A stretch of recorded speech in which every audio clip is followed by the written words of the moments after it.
earnings season, bro. Hi everybody, Randy here. I just wanted to apologize for the sound quality in this episode. Now, we recorded over the internet, and as you'll hear when you listen to the episode, I mean, it is listenable, but whenever Danai speaks, there's a little bit of audio interference that pops in. Apologies. Hope you still enjoyed the episode. Apologies.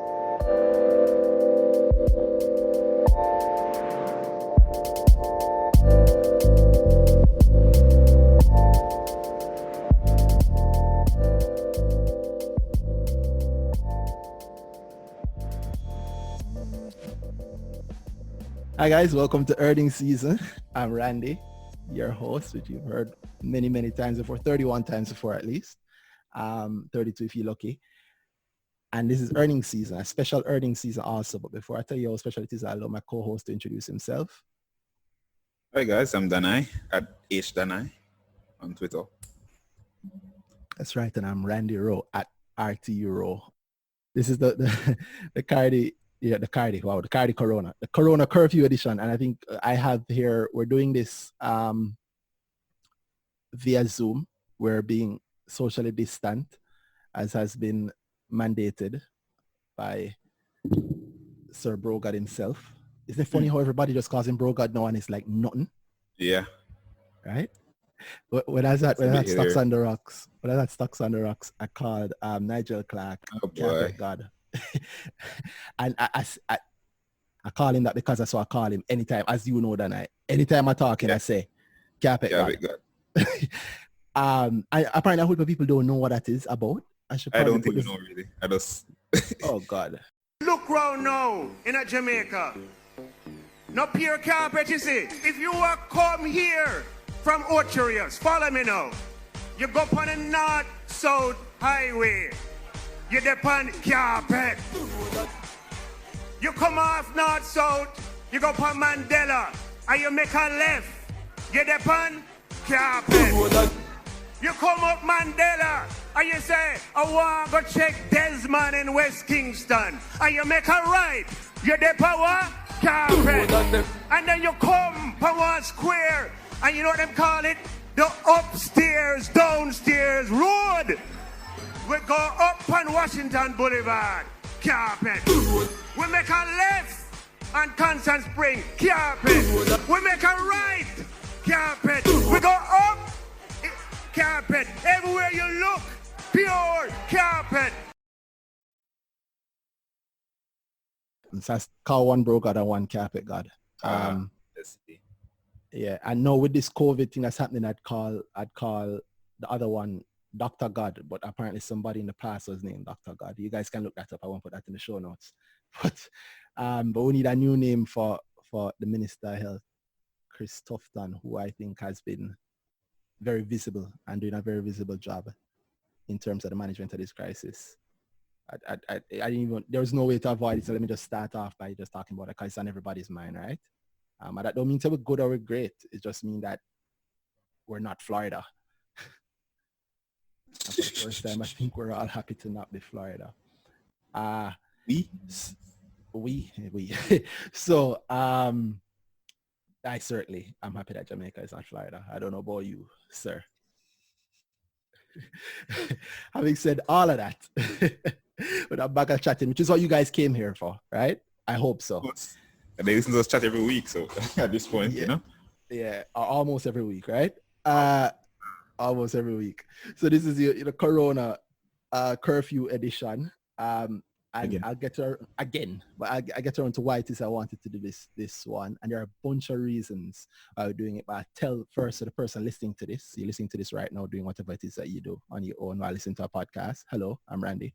Why we're doing this is, if you've been following me on Twitter for a long time, so I don't mean 2-3 years ago, I don't mean since stocks get popular. If you've been following me for a long time, you know that one, I chat too much. Two, or if you really know me, you know I really like to, I joke a lot, not just that jokes.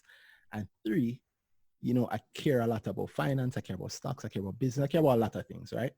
But when I started on my public financial journey, how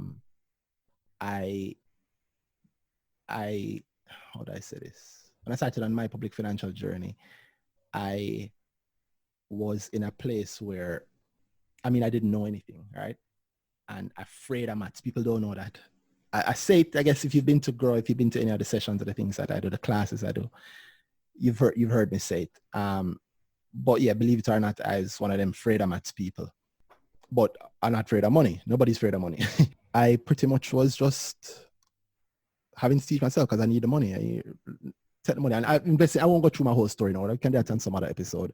But the point is I had to teach myself. I realized that it's something that anybody can pretty much do on their own, right? In terms of what I taught myself and what I learned. And so the fear of math didn't turn me off from doing it. And then I realized it was so good and it's actually working because it's something that I've always done. But I started to wonder whether or not, can I really do this? And can anybody else really do it? And again, this is somebody who's afraid of maths, right? But then dealing with money. So I didn't want to screw up because I was using money. And 2, I didn't want to be lost out there. And 3, I didn't want, when I found out that it worked, I didn't want to keep the good news that I'd found out myself. I think on which episode we had Kalila on, Dana, you remember? Which episode? No more episode? No, I do not remember. One of them. But you look out for the Kalila, big up Kalila. If you look out for the Kalila, yeah, man. If you look out for the Kalila episode, you hear her talk about how when she found out about stocks and what actually it is and how it works and how you can make money from it, blah, blah, blah.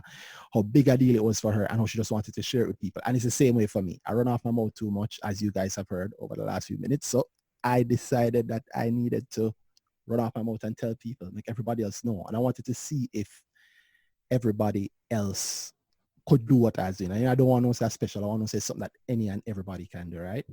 And so I tried it, meaning to tell people about it. And it worked. And so there's always that feeling of somebody just starting out, which is why I'm saying all of this. There's always a feeling of somebody just starting out. And I was doing it. This is back when Twitter was, you actually were saying what it is that you're eating for lunch today. So the old days. So I almost actually, like Facebook. but yeah, I started to tell people about investing a lot. And I carried people along the journey in a way that if you're a beginner, you can get a chance to start. And this is what I have learned. And there's certain little weird things that I do and certain weird ways in which I do it and things I say and things I don't say. And the reason why I do it that way is because X, Y, Z. And the reason why it is because you need to learn it on your own. And I want you to be able to do it without me, blah, blah, blah, blah, blah. I believe, I'm saying all this to say that I believe that there should always be a path for the beginner, right? When I was talking to Daniel a little earlier about this episode, I told him that there's something I'd tell him later on, which is that I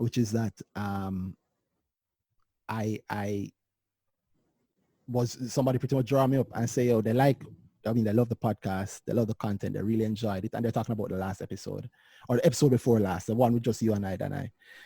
And they're saying that, the thing is, there was the first part of this Corona thing and people scared the market dropped like, oh, but you sound like you're talking almost like you don't remember that there are people who just start out. And I thought, wow, you're right. Because I really do the podcast with Danai every week. And our conversations are not really beginner anymore, are they, Danai? What do you think? Mm-hmm. Yeah, we've really left that. It's really hard to speak about the same thing every time. So I think that's where it comes from.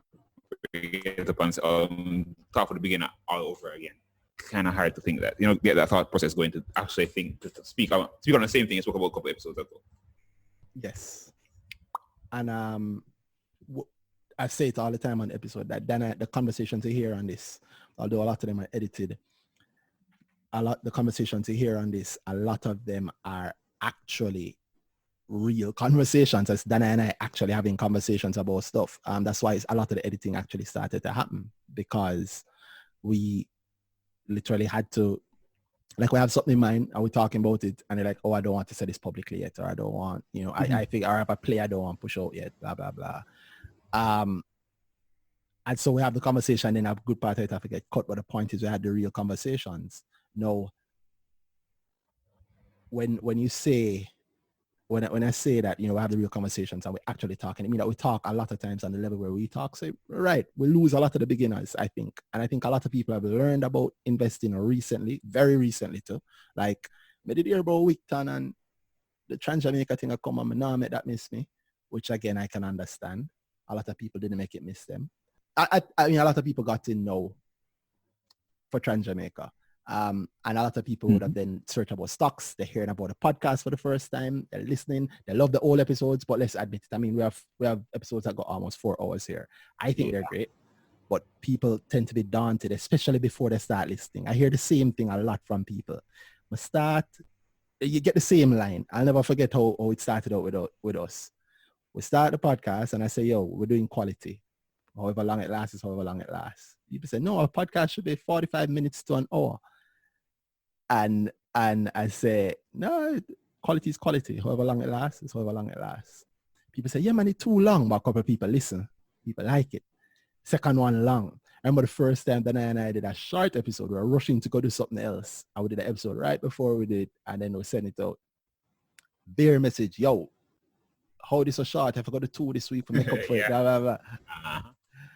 Yeah, but people often switch once they realize that something good is there, which I understand. But until you've climbed that little hill, you've gotten over that hump, you are always going to be looking at it as daunting and saying, oh my God, it's 3 hours. There's nothing could be telling us about stocks that could last for 3 hours and still be important, right?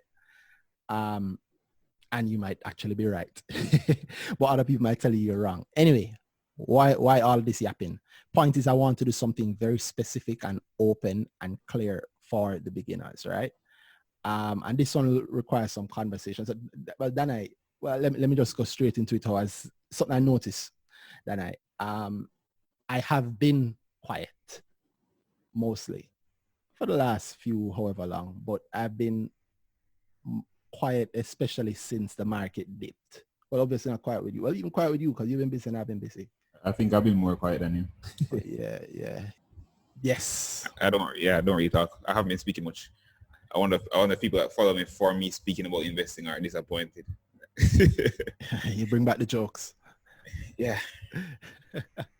And I've been staying quiet and just looking at what the responses have been from the industry and this is the reason why I came with that whole huge speech at the beginning, sermon at the beginning. Because I've always believed that there should be a path for the regular man or woman to be able to follow without going to accounting school, without being a finance specialist, right?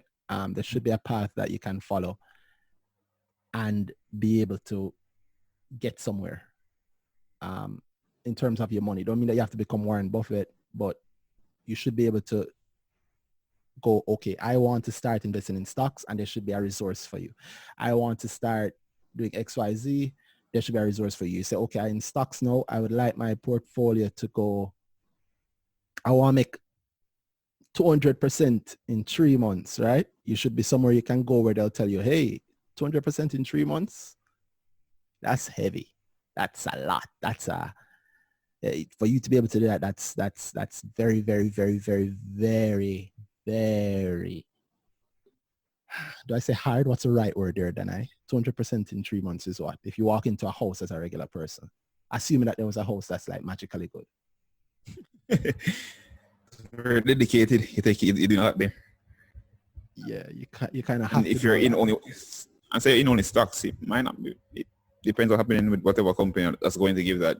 Maybe there's no company in the market that will give that right now. Maybe you have to be in the right companies at the right time. That's how that work for you. And good luck with whoever helping you with that. Yeah. Somebody walks into a brokerage house and asks for 200% in 3 months. I'd expect the brokers to go. Yeah, no go so. Yeah, that's not what you come to a broker for. For you want to get 200% in a month, then you're going to have to go for it for yourself, right? And I believe that for a regular person, especially ones that don't know anything about finance, there should be that road that they can go. They should be able to have that place they can go to get the start. So they want it. And when they come with something like a 200% in 3 months, there should be somebody there to say, hey, that is actually kind of hard, guys. So I believe that there should be a path that anybody can follow, even if they're a beginner, even if they're new, even if they don't know nothing about numbers, they're kind of afraid. There should be a path that you can follow. And when good things happen, there should be a path there for somebody saying, hey, how do I get onto this good thing? How do I get onto this myself, right? I asked a couple of my brethren today and yesterday, where has the response from the overall industry been for what has been happening in the market, right? I talk straight. I say, outside of telling everybody to not to panic, to calm down, and quoting Buffett like Bible scriptures. The same quote everywhere. Like I see that I have to drop it too because I was like, yo, okay, be greedy when others are fearful and fearful when others are greedy. All right, cool. But what that mean to me? Buffett must be tired, man. He lives another day for every time somebody quotes him. That's why he's been around. That's his secret. His secret to his long life value. Not that there's anything wrong with that saying, by the way. It's 100% true. It's just that the truth is, if you are a regular non-finance person, that don't really mean nothing to you. Oh, be brave when others are fearful. Okay, what that mean, brother? More want to know what going for the NCB. Wait, how much NCB there right now? Less than $200. Less than $200. Wow. 152.83. 152.83. God damn. Okay, so the thing that I haven't said with all of this yapping is that we're doing the live episode, and so we're doing it live via Zoom. And so we have a bunch of people in there. At this moment, there are 90. My God, there are 90 people in the chat on Zoom. I asked them. I was surprised at the amount of people, and the response was that they can't leave the houses, so might as well. Oh, that's smart. You see how smart my marketing is. So I put together, get them when they can't move. Yeah, but then we're second best. I don't want to hear about being brave when everybody else is fearful. Yeah. Blah blah blah. When NCB, To me, it just sounds like they have nothing else to say. To be honest, like the best you can say is something somebody else said. Yeah, and I'm not knocking that because I get I'm a not lot. knocking it either. As you said, I find it's a very true statement. My boy, a big Buffett fan. So, Yeah, there's no problem. But it can't be that the only thing you have to say is Warren Buffett XXX whenever I'm say it. Nah. Yeah. And I'm not saying that to say that people aren't making moves. I mean, We have some move makers. Big up Shanice. oh yeah, big up Shanice completely. Striker. Yeah, the top striker herself. And there are people making moves. I spoke about Pulse, and I think since the time I tweeted about Pulse till now, I mean, Pulse has given, even if you did get in the Friday or the Monday, you'd have been up 25%. And in this market where everybody is balling, all right? 25%. And that's just one thing. And I like to say that one because it's an easy one for me to remember. But my point here is I have not heard a big, strong, comprehensive response coming from anywhere in the industry yet saying, guys, what's happening is XYZ, and here is how you get out of it, or here is what you do in there, or here's what you do, blah blah blah, in any specific situation. Yeah.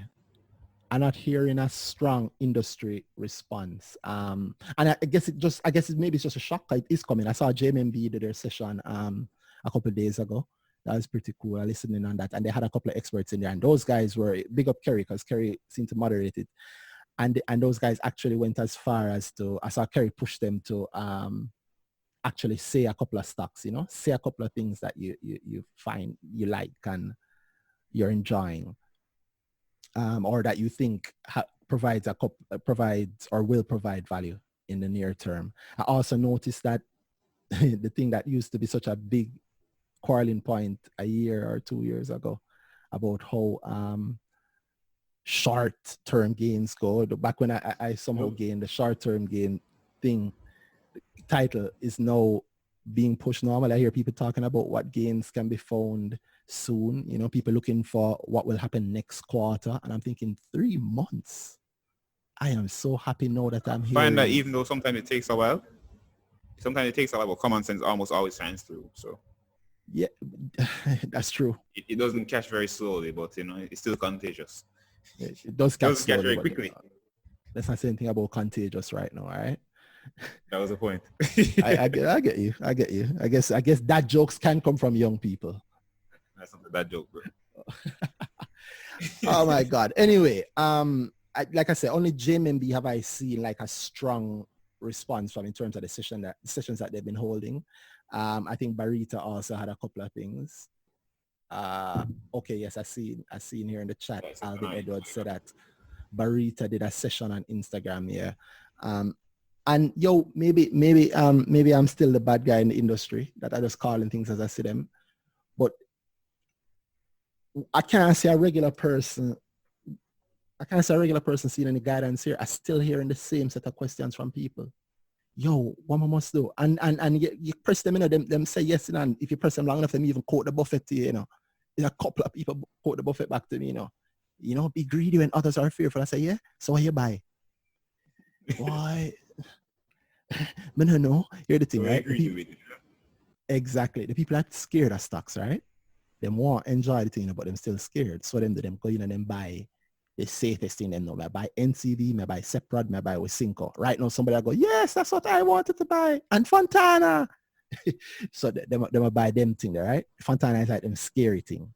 If you would not believe how many people have fit that mold. NCV, Wysinco, Seprod, Fontana, and some of them might throw in a Carreras, because it's safe, you get dividends. And I can tell you what are some of the stocks that have dipped heavily. NCV, Wysinco, sometimes Carreras, Seprod, and of course Fontana. Fontana has gotten a hell of a dip, although it has come up a little now, right? So instead of keeping the balling and the yapping and the quarreling and the saying how the industry not doing blah, blah, blah, I figure let me just do my part. Let me just actually start talking about some of the things that I see. Let me start talking from the perspective of somebody who's just starting out, and maybe not just starting out. Let me try and channel that perspective, but not just starting out, but also like you started out a little while ago and you made some money, you made some nice money, but this is your first dip. For a lot of people, it's the first time they ever see a dip in anything, right? And them scared to hell. Mm-hmm. Yeah. And when the people that hear you, that's usually saying, yeah man, everything cool. Kind of quiet. So are them saying the same thing? Exactly. And they're not hearing nothing else from nobody else really. Right? The truth is you can only hear the Buffett quote so many times before you start saying, yo, I really don't know what's going on. And I know this because right now, I am sure people would love for me to detail a couple of stocks for them. I see the stuff that David, big up David, JC Knight 2. I got that right. He's actually in the chat. We might make him talk a little later on. Big him up for doing a light analysis started. A light analysis of, what was it? Wysinco, I think. And the Wysinco. One every week. Or one every day, something like that. And the light analysis is getting the grandest response because of how small the field of people doing something like that out there is. And it shouldn't be that small. A kind of shame, right? You get me? Then I'm going to try and do my part to show the path. And that was my whole point, that I'm trying to go back to that. I kind of lost focus along the way. I'm trying to go back to that focus.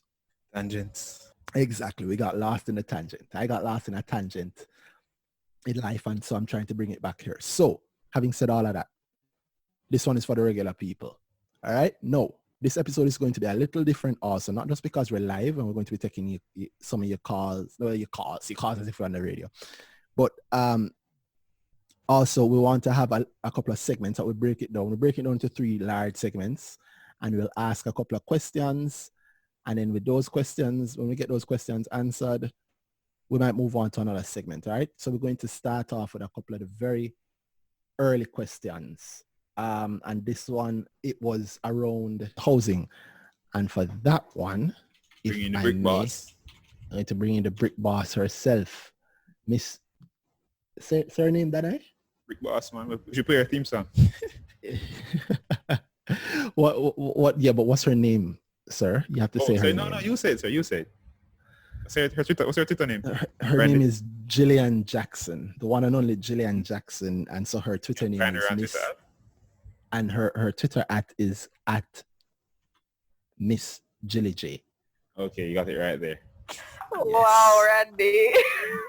Welcome, Jillian. Hi, everyone. Good night. So what do you want to know about housing? Here's one thing that people were talking about 6 months ago that I think we all forgot. You remember when housing was like really expensive in Kingston, and it's definitely in definitely in a housing bubble, and the housing bubble is definitely going to absolutely burst, and this is madness. How can I pay 40 million for a studio apartment in New Kingston? That's crazy, blah blah blah, right? And then along came Corona. So having said that, yeah, I would say all those people are still wrong. So on the episode that I went on, we discussed this, and I told you that I didn't think that we were in a housing bubble because of a few reasons. Mm-hmm. One being that the demand for housing was just so high. It still is high. Nothing has changed. Another being that one of the criteria that depict a housing bubble is that the mortgage companies or the lenders start to have questionable practices, and they didn't have it then, and I don't think they're having any questionable practices. No, they are offering a lot of sweet deals now for persons who are in trouble, but those deals are heavily risk weighted, heavily assessed, and they're provisioned for, which means that the banks put away or the lenders put away some money to account for that risk.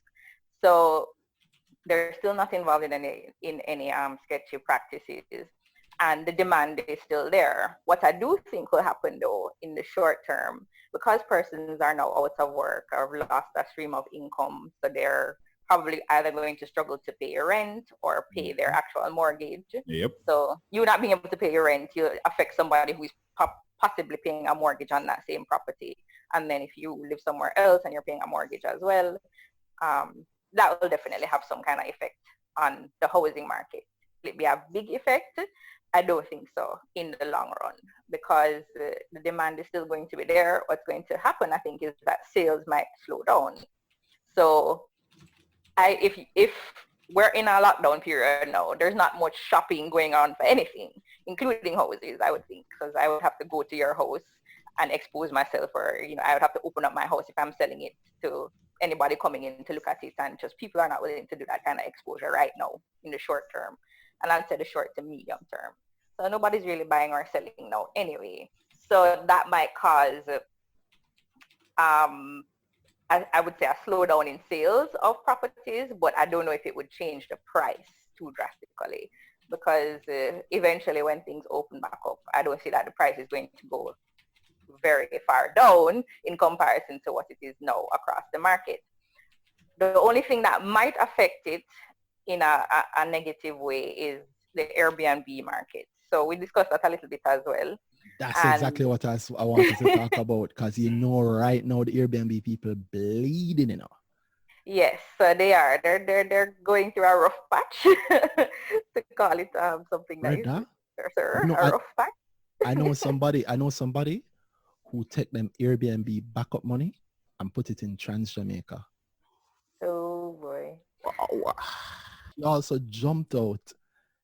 I said to her, yo, you've heard me say this on my podcast. You hear me talk about it to you before. We talk in person. Take your time. You say you wanted it for 5 years? Chill.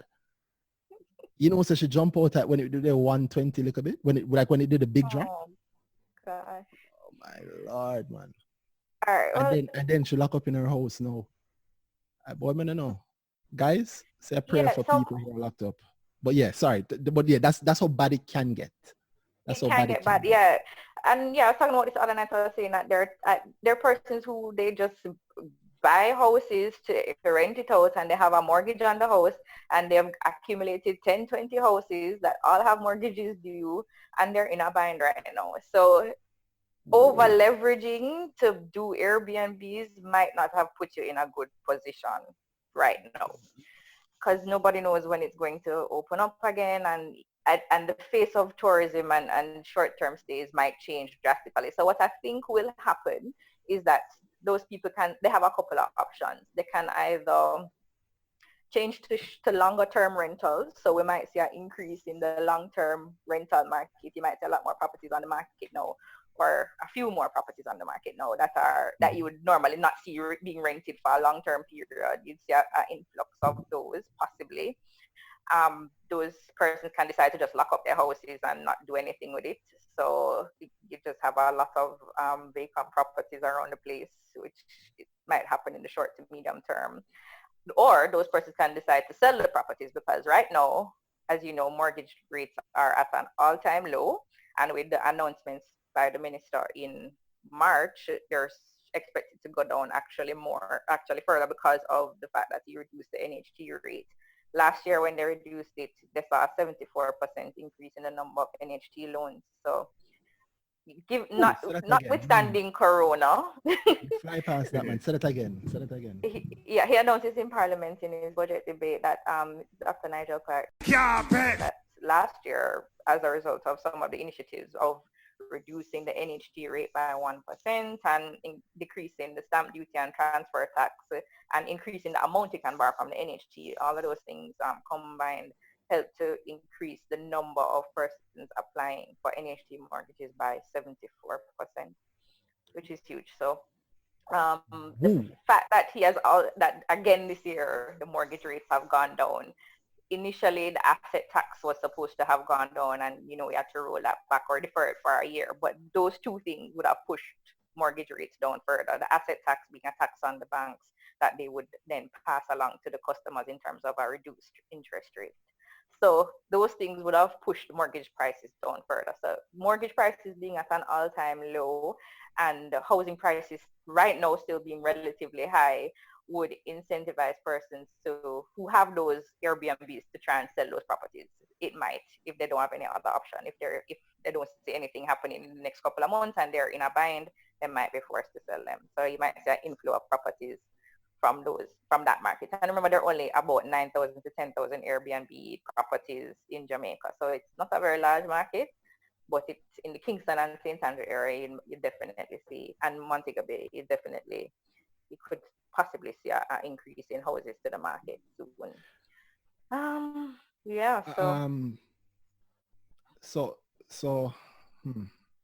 It's a whole opinion. You use a lot of the bank talk again, because a lot of people get lost. And what you're saying simply is that a whole heap of house might get sell. Yeah. I thought that's what I was saying. No, but sometimes I would say that's and you see that little difference is just the real difference between the regular miner. Because you and I got what you're saying. And to me it's clear, but I have to admit that I've spoken to enough people to know that sometimes they just don't get it. And worse, if they don't get it like that, they're almost afraid to ask or to say. But yes, simply what you're saying is that a whole heap more house might sell. Going to sell, as a matter of fact. And then there might be a lot of houses available for sale, and then people, just like investment, it's a time, right now it's a time to, you would say it's a time to buy stocks, So when others are fearful. Right. I didn't want to say it. I didn't want to get called a Buffett Bible photo. You're not going to get cussed for Buffett here. Right. So people might look at this as an opportunity as well if it actually comes to fruition and there are lots of houses on the market that were not previously there. People might use this as an opportunity. Again, mortgage rates are at an all-time low and they expect it to go lower. So it might actually be a good time to look at buying, even though nobody really wants to be out and about looking at houses right now, but on paper. On paper, right? Yeah, you can use a lot of, what's that site? Well, you just know the NMLS numbers, right? That's how it works. You're right. Go check out your real estate brokers and your real estate agents' website and see what's coming up now. And then how I think it might. There's one more thing I wanted to touch on, the construction industry. So as you know, we get a good amount of supplies from China in relation to construction, and how the supply chain has slowed down because of the virus and everything. So construction might have some delays, or the construction of new properties. That's the only other thing that I can say that you could look out for. So the new constructions being delayed, and then the existing houses going on the market, you might actually see a lot of houses on the market, as you said. Enough house going to be out there. Yeah. Well, here's a little piece that nobody talked about, that people are feeling it. Yeah. What about the people who can't sell the place, right? You buy the place for 25 mil, you use a 2.5 mil deposit plus your fees or whatever, but you did that out of pocket. So you owe your mortgages, what that work out to, Danai, Maths man? Not even 22.5 mil. Oh, sorry, I thought you meant actual mortgage payment. No, but 22.5 mil. I just doing rough math here, right? And you've had the place for a year. You've hit a lot. The interest payments have been heavy at the start of every mortgage, as you know. Right. Mm-hmm. And the Airbnb, and here's the touchy point, which is realistic. The Airbnb probably isn't going to make enough for you to cover the mortgage, but it might offset a lot of the mortgage, right? In a good month, or sometimes it might make more. It might. Yeah, but it might. It depends on where it is and what you can get for it. But the point is, your 22.5 mil mortgage is now maybe a 21.5 mil mortgage. So you knock off the first million or the first 2 mil, but you still have 20 mil on it. You can't sell the place some more because nobody now buy it. Because maybe it's a 5 mil place that got, with the whole crazy things are in Kingston, you can sell it for 20 mil. You got it for 25, but you can't really sell it for 20 right now. You sell it for 20, you're going to be upside down. What they call, you might be down by 2 or 3 mil, and you do have 2 or 3 mil to be down by. Those people might very well be stuck. Yeah, and those are the people that are asking, what the hell do I do right now? And I mean, it's definitely something that you have to sit down and work out and calculate with, especially your financial advisor, with your mortgage officer. Because, all right, another thing that I forgot to mention is that, I did touch on it a little bit.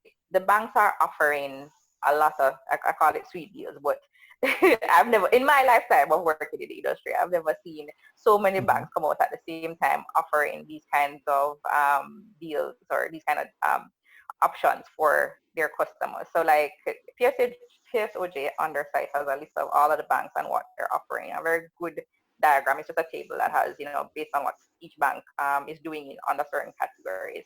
I had it up a while ago and I lost it. But basically they're up to 12 months of loan forgiveness, of payment forgiveness. No, wrong word. Up to 12 months of a mortgage moratorium, which means you don't have to make a payment for 12 months. Or they could ask you to just pay interest for 12 months. They're also looking at reducing interest rates. It's a discussion that you'd have with your bank. So you could reduce the interest rates or extend the term of the loan, which means like you take it from 30 years to 35 years. And what that does is just bring down your payment some more. You're going to pay more interest over time, but it brings down your payment, your monthly payment, so you can manage for a little bit longer if you're without an income. So the banks are giving you options. So I would advise that person to first talk to the bank and see what option they have. And if they can bring down the payment or not make the payment for a while, so as what David said by next year we'll be back in business. That's what he was talking about before he came on the podcast. So I have avoided touching the timing, and I'll touch it later on. If you want, you guys stay. I will talk about it. I will talk the timing because I have my own ideas around the timing. And no problem. So whenever we come back on board, or whenever things are back to the new normal, I won't say normal because nothing is going back to normal. The new normal.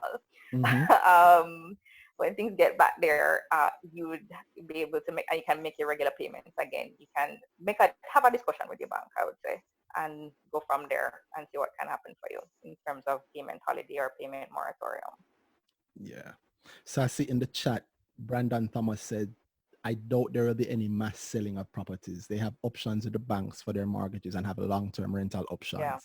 And I hear a lot of things like that, but that's so easy to type. That's not realistic. You think right now, if you can make your payment, you can walk into Scotia and go, hey, you guys have some of those long-term rental options. No, the bill due the 25th.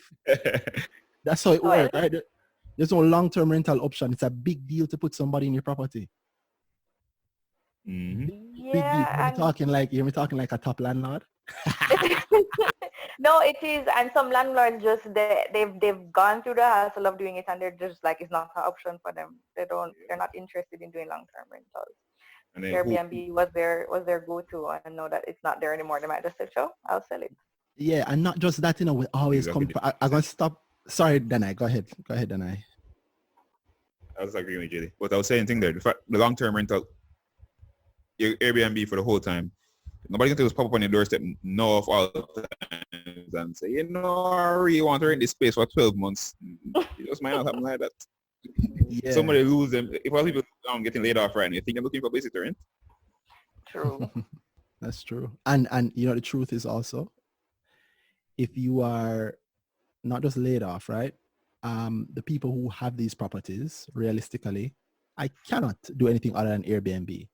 I could Airbnb this apartment for $150 a night. Airbnb's fees come out of it. The cleaning fee, well, there's a couple of fees that come out of it, and I do the cleaning myself. Or maybe I have a lady that come and do the cleaning for me.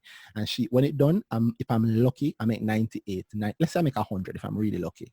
So 150 a night, and maybe 100 comes to me. But I have to keep that place rented for maybe 15 to 16 days of Airbnb for the month in order to make my mortgage. 15 or 16 days, you can just do the quick maths. 15 or 16 days at the 150, that's 2,250 US. And we said that we actually get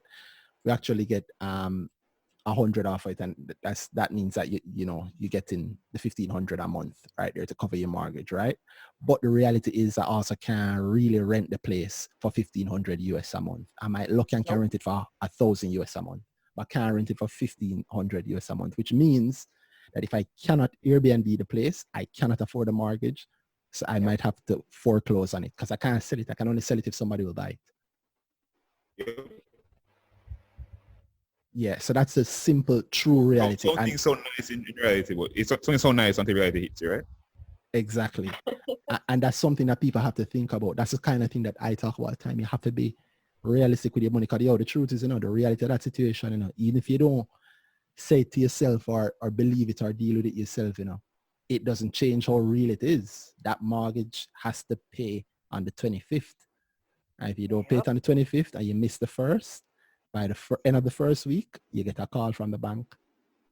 They just check in if everything is all right. Mr. Rowe, everything is good with you. You missed a payment here. When can you do this for us? And there's going to be a small fee. And they're not waiving that fee either. They're not waiving that fee because NCB need to give me that $1 dividend every quarter. Exactly. Shareholders are waiving fees. Maybe yeah, Gina. Well, that's a good thing to talk about. So you mentioned the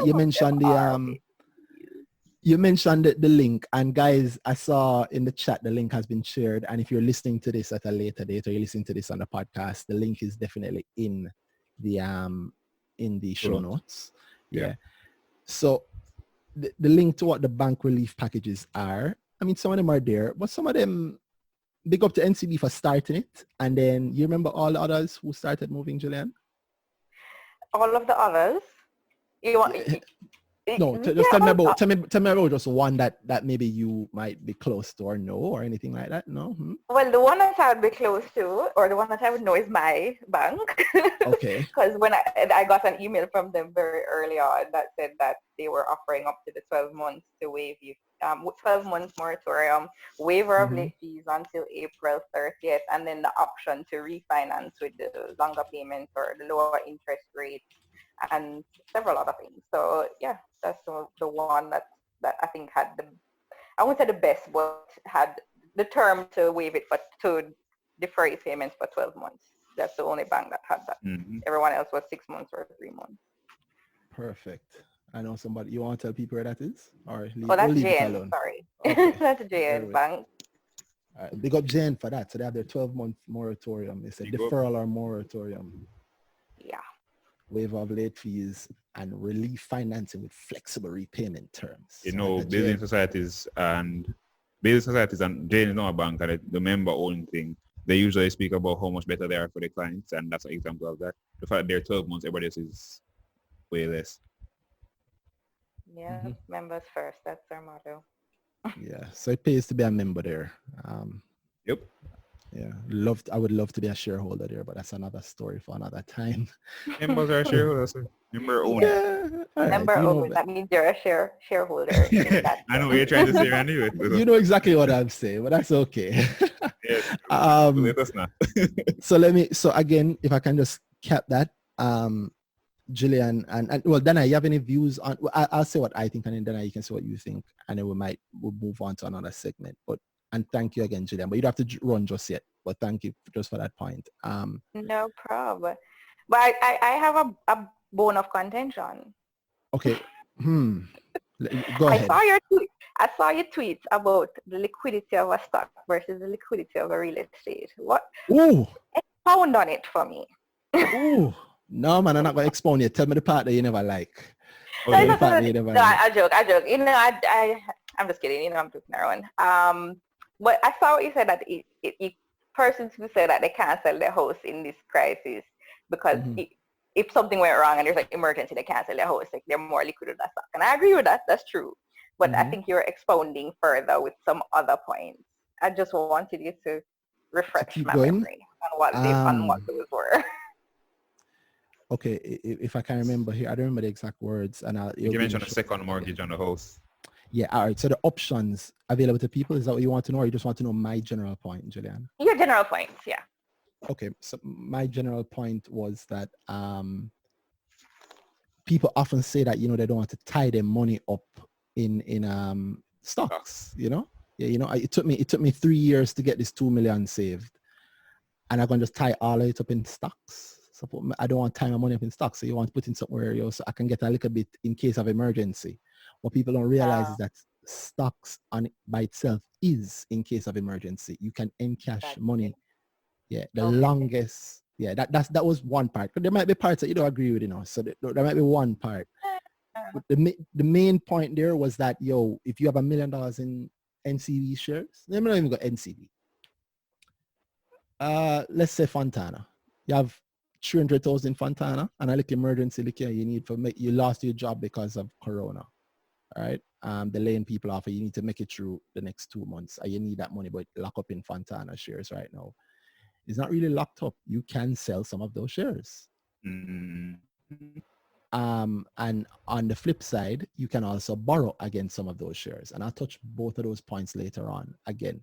But the easy thing to say, the simple version is that you can get to cash from a stock position very, very quickly, and even without selling. A house, you can borrow against a house if you've paid it off, or you can borrow against the difference between your mortgage and the value of the property. The value of the property, yeah. Is that done very quickly though? Janelle, you can tell me. I would say probably not, depending on where you go though. It would take a couple of weeks to get, because it's a home equity loan. It would take a few weeks possibly. Wow. Yeah. And if your land valuation isn't recent, if you haven't valued the property recently. Yeah, you'd have to reevaluate. How long do valuations last? Just generally. For a house, I don't know if there's a time period, but I think if you done it in the past year, you'd be okay. A year. Wow. So God forbid it's 2 years ago you did it, and the emergency like and you need the money by Wednesday you need the money.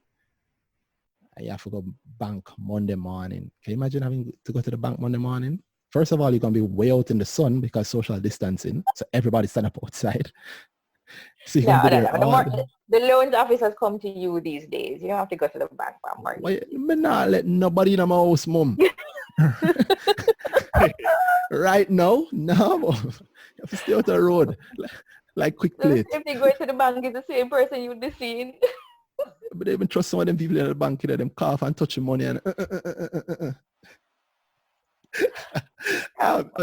I'm joking, but yeah, you get the idea. It's not as quick, and that was the point I wanted people to get. That it's not as quick. And I will agree with that point 100%. It's definitely not as liquid. Yeah, man. We can come have our proper real estate argument episode one day if you want. Another time, for sure. Another time. All right, cool. On that note, I'm going to turn to a second question. This one I know you know, Danai, because you were talking about Corona and its effects on how it's hitting our economy and the things that are rising up now as a result of that. I mentioned Quick Plate just now. Yes, COVID-19 and the new e-commerce openings have come with it. Yeah. So what are the new e-commerce? What are the new e-commerce openings that have come with COVID-19? I think would be the question. Yeah, that's pretty much it. Yeah. So we've seen a lot of the opportunity that has come. And guys, as you can tell, I mean, instead of just saying it, I'm trying to show it. You heard us say it before, though, that we see this entire situation as an opportunity. That's not to say that we don't have an issue with what's happening, or that we're happy about it. We're not necessarily happy about it, right? But you never waste a good crisis. And out of some of the tightest situations, the baddest situations, can come really good advances. So for this example, I'm going to invite Gordon Swaby. Gordon, can you hear us? Yeah, man, I can hear you clearly. You can hear me? Oh, yeah, man, we can hear you. Welcome, Garden. Yeah, man. Go down there. How you doing, guys?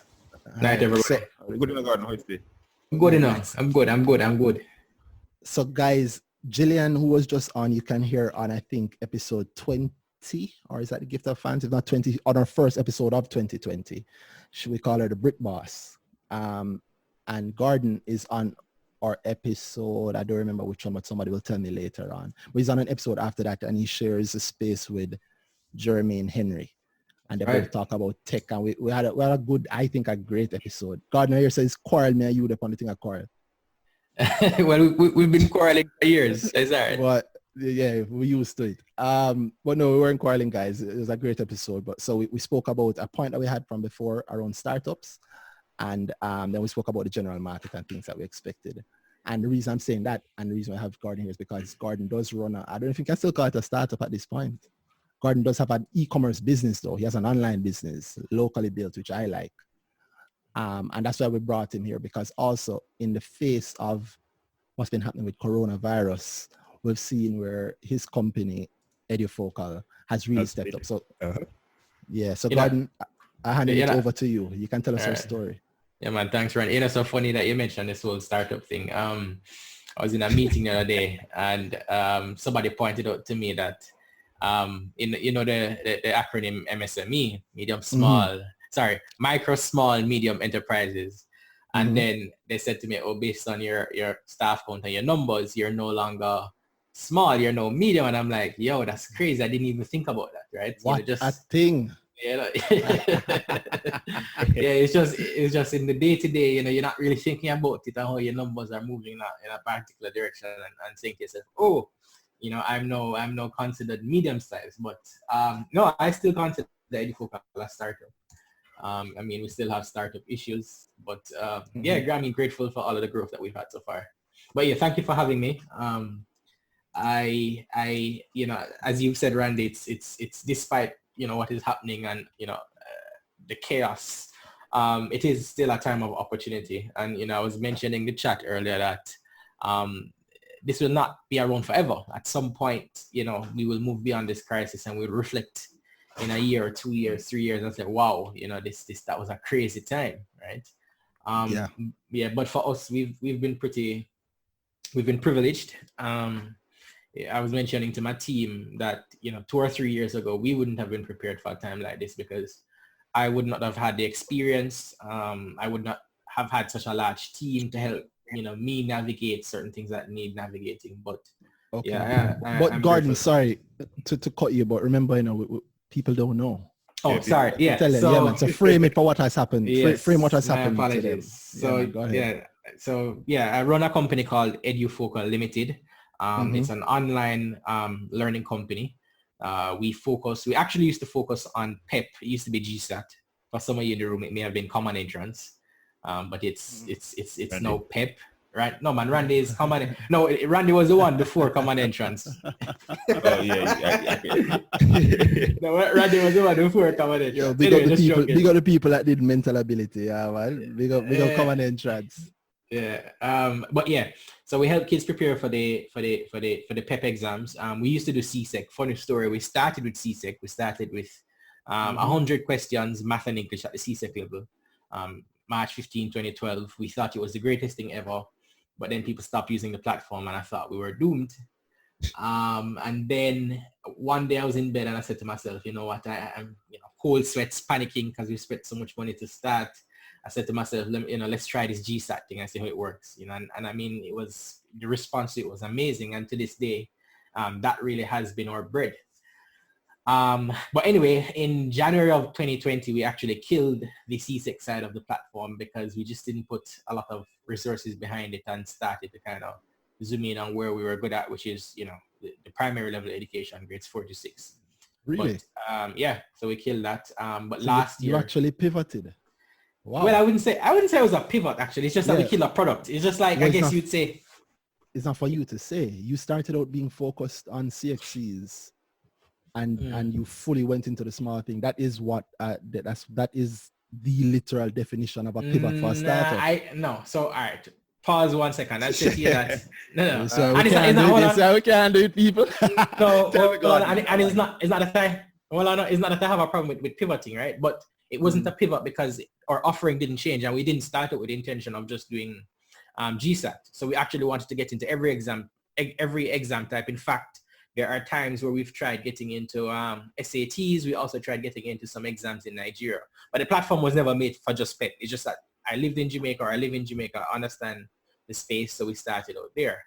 But yeah, it wasn't a pivot. It's just that it's like Grace offering aloe vera thing that they have, and it's not working out, and they decided to kill it. Not to say that Grace has done that, but just as an example. But anyway, I just wanted to be clear that was Gordon speaking and not Randy or Danai. But yeah, but we also do B2B. So we've been in the B2B space since August last year. And that's business to business. Business to business. Sorry. So we do create learning solutions for organizations. We count the transport. I love the buzzwords. Oh, it's just, I guess when it's your day-to-day saying everything about it. But we've been in the business-to-business space since August last year. We create learning solutions for organizations. So we create learning content, and we also create learning platforms for these organizations. So we count the Transport Authority as a client. We count the JCF as a client, and we have a couple other clients. But yeah, that's something we got into last year, and we're pretty happy about. So I like that. So that's EduFocal. I like that, but right now we're focusing on the coronavirus, because this is a corona episode. So we're talking about what's the happening in effects the of what business has. since corona. So that has been pretty good for us. Right before schools closed, the Ministry of Education reached out to us, asked us, to make our service free of cost for students.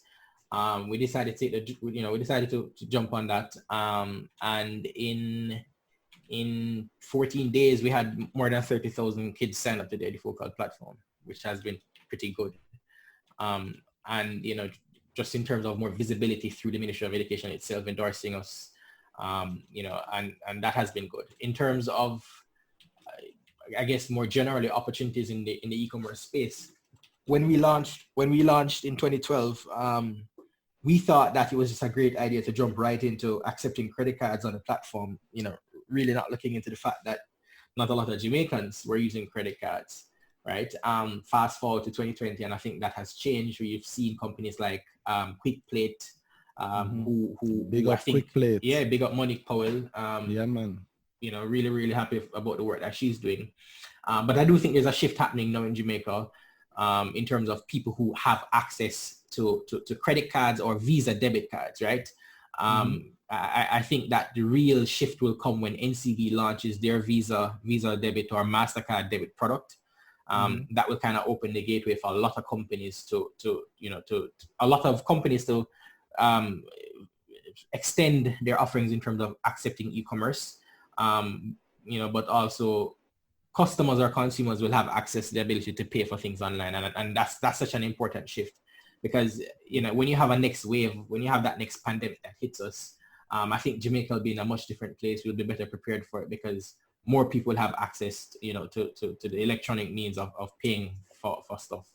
But yes, it's a great opportunity, and I think I saw an ad from NCB talking about e-commerce offering. You can get signed up on e-commerce really quickly, and I think that ad was directed at businesses, not necessarily consumers. So things are going in the right direction in that regard. Yep. And I think even like our last episode where we had the CEO of Sprint Financial on, he was saying that his business has also really risen over the last few weeks, the last few months. I think. Danai, you remember what percentage he was talking about, Danai, or what he was saying? No, not exactly. Yeah, but I don't remember the percentage increase, but I think he said he's up to 6 mil a week now in terms of receivables, loans. Receivables, it's not a loan. Financing, yes, receivables. Service. That's correct. Because I've been paying attention to, on your Twitter, you have been just putting out the count of people signing up, day after day after day after day. And if I don't know how private this is, well, you put it out. So I Well, guess if it it's isn't on private. Twitter, it's not private. Yeah. No, man, what I was about to ask, but it is based on that, so it isn't. I mean, what is that as a percentage of the entire cohort of PEP students again?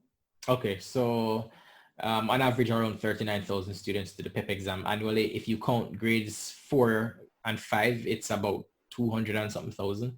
But right as it is right now, we have more than 20% of the total PEP cohort signed up in terms of grade 6, the grade 6 cohort. So we have a lot of them. But I mean, the real value for us is also the grades 4 and 5, who will have for a very long time. You know, so for the grade 4 students, we'll have them for 2 years. And for the grade 5 students, we'll have them for 1 year. We don't currently have any grade 7 content, so there's not much we can do with the grade 7 students, the grade 6 students that we have on the platform right now in terms of after they leave the EduFocal platform. But definitely a lot of value can be gleaned from the grades 4 and 5 students that we have on the platform.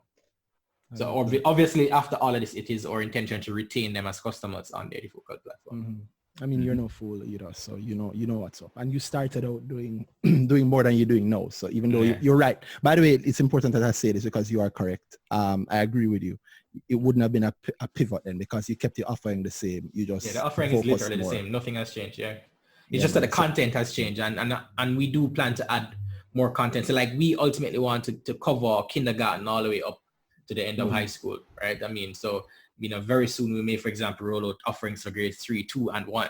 If we can have a child on the platform from grade 1 all the way up to grade 6, then that's extremely valuable for us. You might just be the new extra lesson. We can't reveal those things right now. You want to reveal too much. Well, God, I mean, I read that you've been doing that, so you've been keeping your nose to the wheels. It was important for me to show that to people that, in terms of a real business, in terms of what's happening, things change and they're sad and they're terrible, but out of all of that pressure is always a situation in which you can build a diamond. I just wanted to also, acknowledge the fact, from March, we had so many corporate companies come on board to support us, because it was actually a conversation we were having internally with the team. Like, all right, guys, we have all of these users. Do we monetize them now, or do we kind of keep it free? And because for me, it didn't feel like the right thing to do. Like, we gave 14 days. The ministry wasn't going to write a check for us. So I said to myself, how can we keep these people on but still pay our bills? And that worked out for us because a couple of corporate companies came on board and supported us. And I mean, we're obviously very happy for that. The first call that I made was actually to Wisynco, and I mean, they said yes, and I was happy for that. And that just kind of gave me the confidence and momentum to call a couple of other companies. And they were very much in line with what we were saying and decided to come on board. All right. I am with you there, Gordon, because you touch a next point. You never had to send anybody home. You actually hired in the middle of this. Yeah, I am hiring right now. We're definitely hiring because we're doing live classes too for students, and we want to touch 20,000. We want to engage 20,000 students weekly via our Zoom classes. So we call them EduFocal live classes. For I'm sorry, you call them what? We call it EduFocal Live, but we do it through Zoom. So on one class last week, we had over close to 1,000 people that tried to get into the class, which was pretty amazing. Wow. So yeah, definitely that's huge. So we're hiring moderators, we're hiring data entry clerks, we're hiring teachers. We're going through a lot of hiring right now. Obviously, a lot of people we want to retain after this, because we don't expect EduFocal to be the same after this, in the sense that we do expect some decline in some of our numbers. But what has been amazing to me is that our KPIs have not changed much. So for example, your typical time performance indicators for the people who don't know. Yeah. So in other words, he's saying that he has kept the same goals throughout. Yeah. So like, for example, the typical time that a child spends on the EduFocal platform is around 20 minutes. We had 6.9 million page views last month, and that didn't change. Like, so even at scale, our numbers have remained the same. The activity on the site has remained the same, which shows me that, even if we had 20 million people on the platform, the numbers would probably still kind of look the same. Boy, I say it, empires are built during a crisis. Yeah, man. Out of the Great Depression came the huge Rockefeller empire and all of that. I hope I never got that wrong. Out of all sorts of bad things, if it's not at a macro level, if it's not a country level, it's sometimes it can be a family. I mean, my own family. I didn't know when the Black Plague happened in 1918. It changed a lot. What happened? It changed a lot of Jamaica. Yeah, for sure. Yeah, well, I'm pretty sure I got that wrong. The Black Plague was in 1918. What was that? Spanish. It was like Spanish. 18, All right. 18. It's The been a Black while. Plague was what, like 1818 Right? or something like that. Yeah. I'm not that old. Yeah. I mean, Oh, shut up. It's a huge deal, and it changed a lot of things, but it makes a lot of things better. How we have started. I never washed my hands so much in my life. I swear to you, brother. Yeah. Randy, I'd say to you that the hardest thing in all of this for me is actually just the mental fortitude that is required in, just sitting in the office all day and focusing on growing the company despite everything else happening around it that is bad. You know what I mean? I have friends who have family members who are sick because of Corona. I have friends who know people who have died.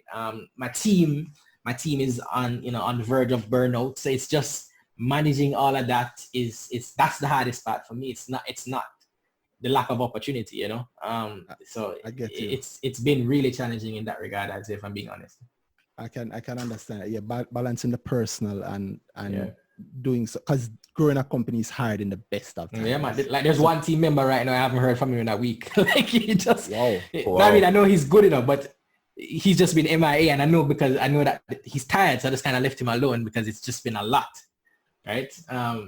But I mean, he's been working hard and stuff, and a lot of the team members, even for me this weekend, I just took a break. And I have a lot of work to do, but I decided to take a break because it's rough. Take the breaks here, my lord. Yeah. I feel the same way a lot of times. Almost every Wednesday when I have to get this episode out, and there's some for the last, it's like the last couple of Wednesdays. You're laughing, don't I?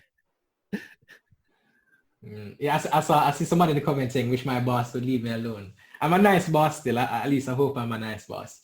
Well, I'm sure I'll bring on one of your staff to tell me otherwise. Yeah, man, you can or talk to see if them. it's true. But you made a great point about the personal and how it impacts, and the fact that you're even hiring now. You should probably shout that out to people. Is there like a link for them? So it's so crazy. I made a tweet about 2.5 weeks ago, and in less than a week 2,000 people applied. I mean, that was ridiculous. Wow. I didn't expect the tweet to just, like, people were sending me messages on Instagram. People who I knew were reaching out to me privately. So it's been crazy. So I mean, we have way more resumes than we need right now. But the email address is remotework@edufocal.com. So you can send the resumes there. But Randy, I just also wanted to just back up on one of the points that you were talking about regarding stocks too. Of course. It's so crazy that, again, in the midst of all of this, it's easy to say, yeah, man, buy this stock because it must go up. And in a very instinctive way, it's going to go back up, but to drop some money on a stock right now in the chaos, in all of the chaos that's happening, it's hard. I would say it requires serious mental fortitude. But bro, haven't you heard? You need to be greedy when others are fearful. Absolutely. So it's easy to talk, it's easy to talk. Man, it's easy for someone. But to actually do it, especially when you're putting up your own money, I mean, that's another story, right? Can you imagine? I know a good amount of people saying that and not doing it. Yeah, it's another story. Yeah, can you imagine the people who threw like all $1 million into NCB when it was at 170 because they never think it would ever go 170, and then it go 140? Yeah. Yeah, it's tough. I know people, Warren Buffett in that moment, I know people who are down more than 50-60% right now, and I mean, that's crazy. Not me. I mean, I'm definitely not down 50, 60 or 50 or 60%, but it's could be down heavy. Yeah, no, I'm not down. Wow, I like that kind of thought. That's strong. No, man, I'm not down at all. But yeah, I don't know if I interrupted your point if you're saying something else, because you're saying it's not easy to do. No, I'm just saying, I mean, whether it's entrepreneurship, whether it's you trying, I mean, even for people who are trying to start their own ventures now, I mean, it's hard. Like, again, you see some stuff on social media where people are saying, for example, if you're home right now and you're not being productive, then, you're wasting time. But again, it's very easy to talk, you don't know what is happening in people's lives. You don't know, just the things that they have. So I guess I emphasize there. Not everybody will be, attacking things in the same way, right now. And I agree with you 100%. And that's part of why I'm doing this, because I want people to hear the different views. I want them hear like a realistic view. I want them hear, I don't want us hide from the bad either. Because the worst thing is when you hide from the bad, but it's out there, but the person still have to face it. You know, like when, you know what I used to hate? Gordon, you remember this. I don't know if you remember. You and I experienced this together. The teacher in class, or the lecturer in class, and then we have 3 questions and there is maths, right? I'm sorry, it's math. And they do the first one as an example, I help you with the second one as an example, and take you to the third one on your own, and it's graded. The third one is nothing like the first 2. Yeah, but, definitely. Right? I know that well. It have a little twist in there, right? And like, I always wonder, like, yo, sir, if you knew this part was coming, why didn't you say something about it or whatever? It's funny, enough how now I know that it's because that, well, a good instructor, a good teacher wants you to be able to get it to yourself, so you can always get it, right? You can always find it out on your own. But in the moment, brother, somebody have to provide a guiding light, at least to say, yo, XYZ, this look good. You need to be thinking this way. You know, a little bit more than don't panic. Although don't panic is good, and not knocking don't panic. Don't panic helps, right? And the Buffett quotes also help. But I think it's time for us. I think the market has advanced past that level. I think it's time for us to start being a little bit more real with what we say and what we do. And I have no doubt that pretty soon that will come. Randy, but you say, go ahead. I want you to touch on one last e-commerce point. I mean, real story. Please. When we had just launched, we partnered with Transaction ePins. They're now known as Go. It's owned by the Facey Group, right? So we're actually which is owned by the same set of people who own. Yeah, man. Can I hold that though? Facey is owned by who again? Separate, No, it's not separate. Mustn't. So the proper same set of people that own. The same set of people that own separate. Yeah, the same people who own separate. Yeah, man. So a couple of years ago, 2012, when we launched, we're still on all of those machines that produce phone credit, right? And my idea was, we know that a lot of people in Jamaica didn't have credit cards, so we wanted to find an alternative way for them to pay. So that you just go to any vendor, any gas station or wherever, you just ask for EduFocal. And they'd print the voucher, and you go to edufocal.com and you put in the voucher code and you'd be good to go. In my head, that's how it would work, right? But then you actually get into the meat of the matter and you realize that I was standing in a room with the sales reps from the company, and like, bro, you'll have to pay us the market that you're on the machines. And I'm like, and there were like 30,000 or 40,000 machines across the island, right? So I'm looking at them and I'm like, well, I mean, I don't have any money to pay to market it, so I guess they'll just sit on the machines and nobody will know. And I mean, we spent months trying to implement that, and it was implemented.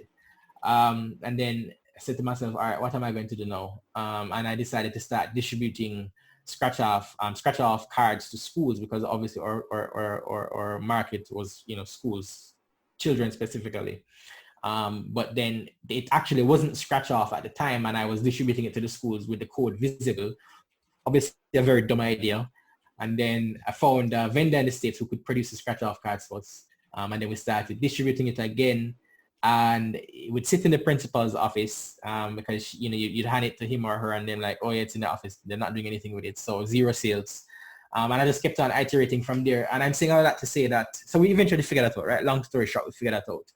But I said that to say that I was doing all of that just because credit card penetration in Jamaica was so low, because if credit card penetration was high, then all people need to do is just go to edufocal.com, sign up, pay with your credit card, and that's the end of the story.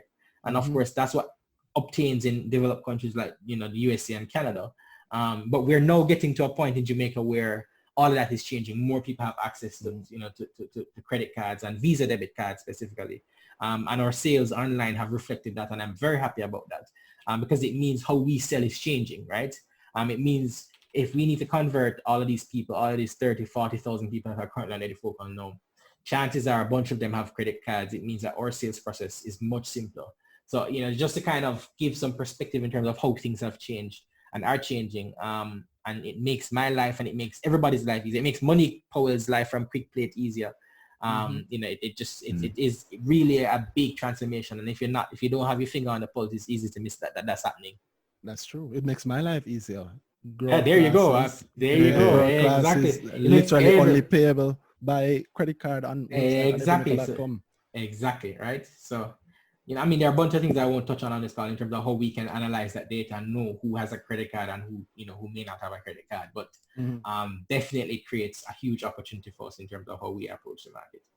Well, I think, well, I suspect we'll have you back to talk because that's a great topic, but I don't want to go too long. So thank you very much, God. So you're showing a good side of things. So you're showing, no problem. Very, very thankful to have you here. You're showing that in terms of business, in terms of small scale here in air quotes, because as a man say, in thing medium now. But if in terms of business still and small. growth, it's still small. So it's still growing where it is now. And I think I can say you're on the edge of startups still. In terms of local startups where everything take longer, you're definitely still there. Yeah, man, for sure. Yeah, but I see people in the chat asking you if you don't want some public money. I'm really averse to this IPO thing. We'll see how it goes, but trying to keep it private for now. Make your money, sir. Make your money. Yeah. Right. I'm trying to make some money. Trying to make the offering as valuable, to the public investors. I wouldn't want to be dragged on Twitter telling, people cussing me about all them investment now work out in the idea for. Oh Lord. That wouldn't be nice. I didn't want you to say that. That wouldn't be nice at all. No, but it's a good point because people do say that, and I think that's a matter of yes. I think that's a matter of low financial literacy. I don't mean that bad way, but Gordon, you're right. It's a rough thing for people to see and a rough thing to go through, but it is because traversable. A lot of the CEOs that get criticized, including CEOs of large companies, are on Twitter tweeting around. A lot of them are just there, but they don't tweet. They have some anonymous account, but they see these tweets and, obviously, again, nobody wants, to get a trashing about their company online. That's not. Yeah, but it happens and it is what it is, and people have a right to do that, especially if you're a shareholder. And they should, because it's exactly. If you're a shareholder, it's your company. If it's a public company, public means public. You're open to exactly. You're open to scrutiny. Yeah. And I think it's good for us to know what bad, good, and ugly is. Somebody saying something about your share price or your prospects now doesn't mean that your company isn't great. We need to get past that. Exactly.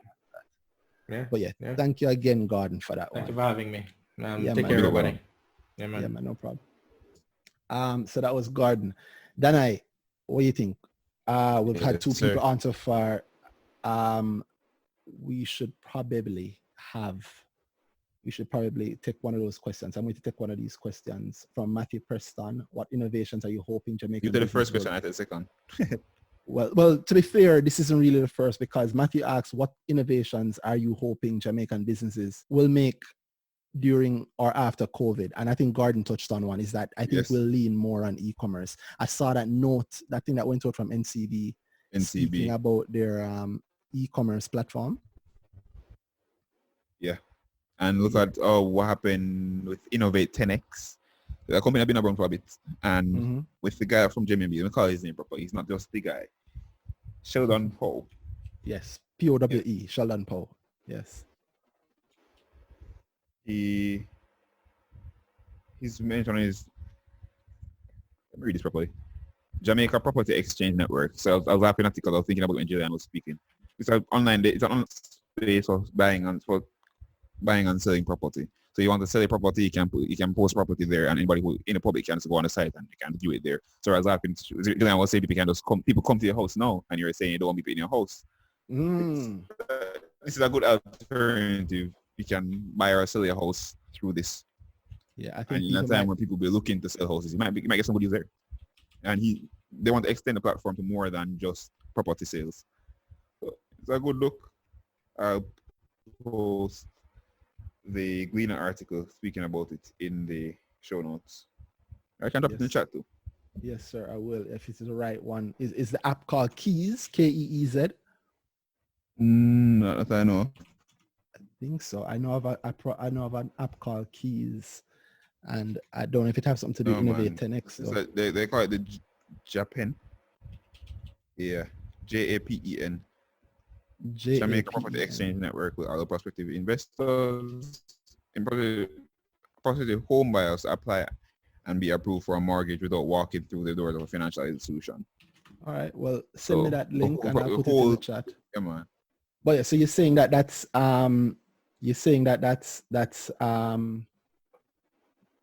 one benefit that you see coming out of it. So people are getting more innovative, essentially. People are going more online. You mentioned in the episode with Gordon and Jermaine about how Jamaica is 10 steps back, 10 years back. Every time.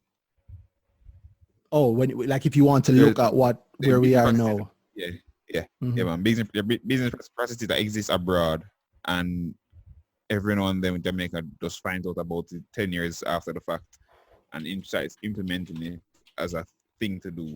So we're now looking, well, especially during the COVID, but before other companies are looking to, the online the technological transformation, NCB 2.0, other companies are doing all of that type of thing. COVID, it's kind of forcing companies because we need to beat the market. If we have we don't have any customers walking in anymore. We can't talk to our customers. We can't sell them anything when them at them house lock up. So if we find a way to reach them. So they're trying to push this online thing now, and even their staff. We have everybody talking about the working at home. They're forcing the work at home thing right now, where the government was saying they need to have people working from home, non-essential staff. A lot of companies implemented that, private sector and public sector. Even me, I'm working from home now. Everybody talking about it on Twitter. So a lot of people are working from home and working through this Zoom. You can see where Zoom is affected. You can see the share price online, how much it gone up since this whole COVID thing. So a lot of companies really stepping up into the new world, into the 21st century. Yeah. And you're right. 20 years after the fact? Yeah. 10 or more, but we don't get there till we get there. When we get there, we do it good, right? On the flip side, we do have to learn for some of those things. It's so funny how Corona come and everybody forgets a certain house leak all our information. That's something that's going to have to be handled in the future. But we'll talk about that on a. I keep seeing people speak about. I see people every now and then. Somebody mentions how much it has actually affected. How it's not something happened to them and they're not affected by that leak. So it's crazy to me that this type of society Jamaica is they don't really talk about these things. They're very hush and they don't look into something that goes bad for them. When I come to it, just run with it, I guess. Yeah. Yeah, it is. David is mentioning something. I think he just didn't hear you just now because you kind of zoomed out. Your sound went back for a second. Yeah, you could just repeat it though for him.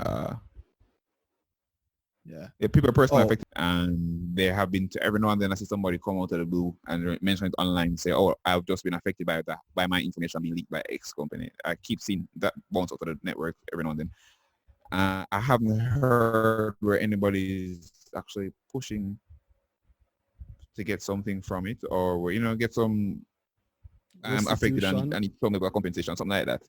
I haven't seen anybody push that. I think this type of society Jamaica is the kind of show something bad happen and a company do it, cost the company and then shut up and make it slide. Yeah, and we have a culture of silence in Jamaica that is not serving us at all. The fact that we even laugh at America. Oh, American too for everything. If any of this stuff happened to us, we really admit that, boy, that thing happens, a really bad thing. But we never seem to understand how they feel, how Americans would feel about suing. Nobody thinks about it. Nobody does anything about it. They just, the fact that that's a joke to them, that, boy, America sue because them eat some fast food and something go wrong with them. Why they really sue for that? If somebody's affected. Yeah, and you should sue. It is the way to do it. But we're changing slowly but surely. Let's hope we get there a little quicker. As you said, David, let me bring in David. David, you can unmute and talk to the people because I see you asking about some things. And I know the last time we did this, you spoke. So I want you to make a talk again. Come in, David. People big up JC Night 2. JC Night 2. JC Night 2. So David, who's the first JC Night? I went to was JC Night. JC is a high school I went to, and that chess piece in Night is where I get the other part of my handle from. Who's the first? And the 2? You're JC Night 2. I don't know who was the first, but I got the 2. Okay. All right. Well, JC Night 2, big up. Welcome to the podcast again. Tell the people who you are. Well, for those of you who know me already, I was featured last year by several entities, Smile Jamaica, Observer, Gleaner, about the whole investing, earning season in August as well, about paying tuition, about how I learned stocks, and people were surprised that I'm a science student.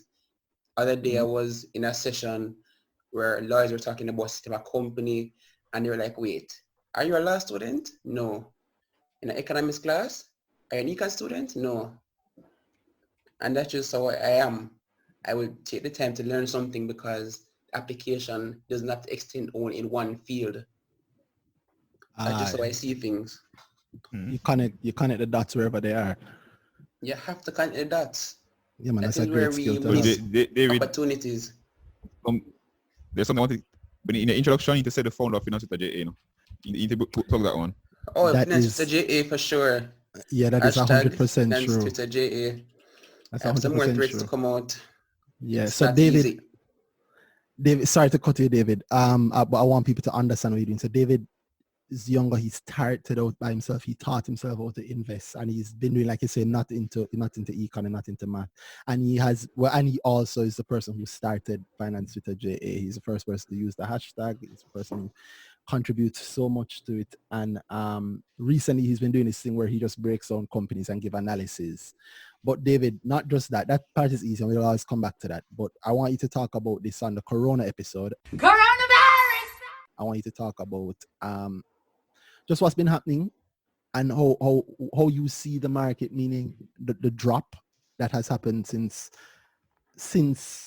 I don't know when it's the market dropped. March 10. March 10. That's what you moved. That was the first case, confirmed Of what? case of corona in Jamaica. Oh yeah, man, but we're talking about the stock market here. Well, Chan Jamaica coming into corona time, yeah. So tell me what's happened since? $500 million was lost within the first 2-3 weeks. Ooh. In market capitalization. And we don't gone over. How much billion we gone so far? I don't remember the exact amount, but the index has fell from a high of about 514,000 around last December to around 360,000 now. Say that again. 514,000. In JSE, on the JSE index to around 365,000 points now. So that alone gives an indirect indication. Yeah, indirect. Yeah. So people, what he means there is the index. You don't know what the index is. I mean, go and listen to our old episode. Go ahead. This is the beginner episode. Go ahead and tell them what the index is. So to basically break it down, an index basically tracks a particular list of stocks or securities in exchange, basically. So the JSE Financial Index tracks financial companies. Manufacturing and distribution tracks those particular companies. The JSE Index in general tracks a particular cohort of stocks. And it's the junior market, but a particular cohort of main market stocks. And the performance of the index gives an indirect indication as to the performance of the overall market. Okay. Tell me how you're feeling now about the market. Looking at the market overall as an amateur investor. David, by the way, is not a licensed financial advisor, but he is the first person to be on our show. He was on our very first episode. So thank you for that, David. But yeah, how do you feel about it now? There are opportunities in the market right now, but some companies that are being bought based on the prices. I don't see that value for being paid for them right now. So early in the week, so like 138 student living went with trade as high as $9 on Friday, and I found that odd considering that when you consider 138 right now, I go to UE, so I know the situation. UE right now says up to March 31, whatever you paid up, you're good. So if you're a finalizing student in the final year, you will refund your remaining amount to you. And they said, like, if you're a student who still has time to go to UE, they're credit to the future. So right now, 138 source of income, their residents can't come onto UE because of the corona situation and the curfew. And students have gone back home. So even though UE itself will cover the bill, here's a problem. That can be a receivable. And a receivable is necessarily cash. That is a payment that should go down in the future.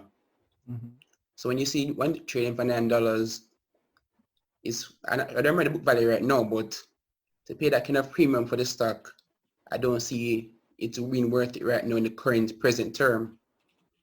So And you're that's saying that David, you personally David, don't you have really a problem see. with them getting the money later versus no, I don't plan on getting the money later. But in the current term, not knowing when because the thing is, US says right now, until Corona settles down, meaning borders can open back up, students can actually come to school and everything. That really and truly campus lockdown. And UE said that they're in an orange zone right now, and they can go to a red zone at almost any time, meaning that nobody can be on campus. Okay. So the revenue it will be there, but when will it be realized? Because UE says right now they're going to be in a financial constraint with the student population basically being trapped. So yeah, so the simple version is that UE kind of locked down, and 138 make and 138 makes its money from housing UE's students. No, then you said that UE owe them, right? And we know that because when they were having an IPO, they stated that they have an agreement, a concession agreement with the UE, which is how they make their money, yes. which states that they make their money. Go ahead. Yeah, if UE, so if there's nobody, if the occupancy for the housing is less than 90% of available, available, so they have a dorm and 90 less than if it's less than 90% full, then they get paid the difference. So if it's 40% full, then you give them the next 50% of the money that they would have gotten if they had 50% of people in there. Get me? That makes sense? It makes sense to me. Say that over, yeah. If I'm supposed to get $100 and I only get $90, if I'm supposed to get $100 and I only get $80, you have to make me up to at least 90. Yeah. Did I get that right? Yeah. Cool. However, sorry, go ahead, David. So basically the problem right now is that UE for one doesn't know when they're going to open back up, and UE says if they go to a red zone, nobody can be there. So even though one third might get their income, it's going to book their receivable.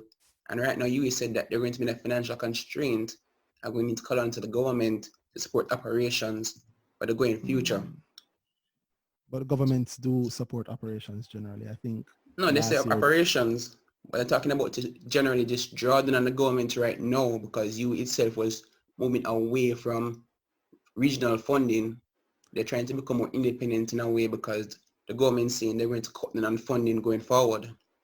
Well, the governments have had to that, but UE has been heavily funded by Caribbean governments. It was a big deal, I think, last year or the year before when the government of Jamaica didn't pay. You got a big receivable balance from governments. Yes, but I think we shouldn't get distracted. We're getting distracted from the actual point of Yeah, we're getting distracted from the actual point of 138. Exactly, Danai. Let me just bring it right back on stream because there's a point I haven't heard anybody talk about, right? Now, we know that there was there was a court case. We know that they had a disagreement, them being 138 student living versus UE. They won? 138 didn't win, I believe. They made a provision. Yeah, they made a provision. A provision was made from they went to court, but what was the end result? End result is what we were saying obtains, right? So to me, it sounds like a win. Meaning 138 won. 138 won. Yeah.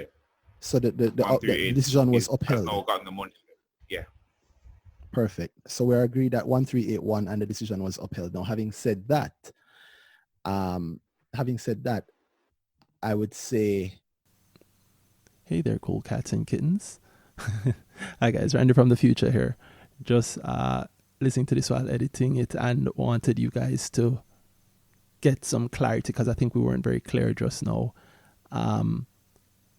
One, there was a court case that UE had with a company called Prime Development, but that was finished from 2018, 2019, I think.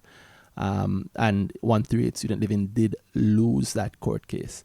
However, what we are referring to here is something else, which is not actually a court case. So we're incorrect about that.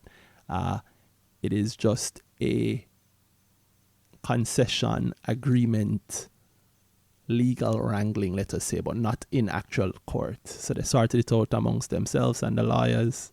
That's UE and 138 Student Living. And 138 Student Living got paid some money as a result of that. There's a link in the show notes to an article speaking about it if you're interested. I just wanted to clear it up because I realized that this was a little hard to hear.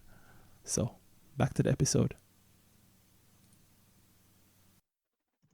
I would say, have we actually checked to see if the decision has not been amended in any way? Have they not spoken about some amendment? And are there any clauses that allow you to not have to pay the concession agreement? That's why I haven't heard anybody talk about. Everybody just say, "Oh, but what about the concession agreement?" Somebody mentioned it over in the chat way at the very beginning. Sean, he asked, "Is there?" Let me find the question. Force majeure. Sean, post question again, Sean. Yeah, the force majeure. Are you saying that right? Yeah. Force majeure? Yeah. I don't think it's force majeure, but I am not a lawyer at all. We did not do French. Yeah. Well, yeah, he is asking if there's any of that word that would allow you to not pay them. How can we validate that? Mm-hmm. That perfect question, Danai. So how can we validate that? I believe that the idea behind validating it is one, you call 138 SL and you ask to see the terms of the agreement, which it might be your right to as a shareholder. As a shareholder, you might be able to see that.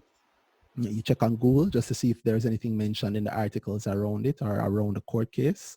These are the things that you do as research, right? So a lot of times people ask, "Oh, you know all them something here? How you keep all them things in your mind?" I don't know. I literally do exactly what you hear me saying right now. The same questions you hear Danai asking is the same things that happened to me. I will look at it as if we're looking at it brand new. I will go, okay, is there any way that you cannot pay this? You know, like you have insurance on your house, but if there's an act of God clause, a force majeure clause, then you get to, the insurance gets out of paying it to you or paying the full amount or whatever. So you need to know if that is going to happen, because if that happens, then definitely UE has gotten off the hook for it, and then that would mean that you know, they don't give all money there. They just probably exactly, don't pay them at all this time. Exactly. But then people don't necessarily follow up to the this part, right? They just hear it and they say, "Boy, it sounds like they must say something bad." Someone just has said people that all the time. Because David, you did start off sounding very strong. You're saying like, "Oh, you don't know about the book value if them can meet up to it." I believe 138 student living. I'm going off Danai's company sheet here. Let me say that again, because Danai's company sheet. Well, he does work there. Mayberry. Which company? Mayberry Investments Limited provides their price to book and their PE ratios, but their PB ratios are also on it, and they have them at a PB ratio of 54%. So currently at $7.49 per share, that represents them being a little over half of their book value. So they're under what you'd expect them to be, meaning they're not even at book value yet, David. So why do you think that that would happen? Now, granted, in terms of PE ratio, which is price to earnings ratio, which I'm not going to go too deep into that one, guys, you can do some research. But in terms of PE ratio at $7.49, that's a PE ratio of 12.4 times. And we know lower tends to be better, higher tends to be worse. But we see Mayberry projecting them to have a PE of 40.6 times in a year at their 12-month mark, which says to me that Mayberry's, well, that is if I agree with Mayberry's projections, right? And I don't always, because they get it wrong, just like so many other houses. But at least big up Mayberry for at least putting their projections publicly, because not many people do that. So that in itself is its own bravery. So they're expecting the same thing. It seems Mayberry is expecting them to actually fold up, meaning get a hit this year, because they're expecting them to do worse on a profit basis. So that would match with what you're saying just now, wouldn't it, David? Yeah, basically.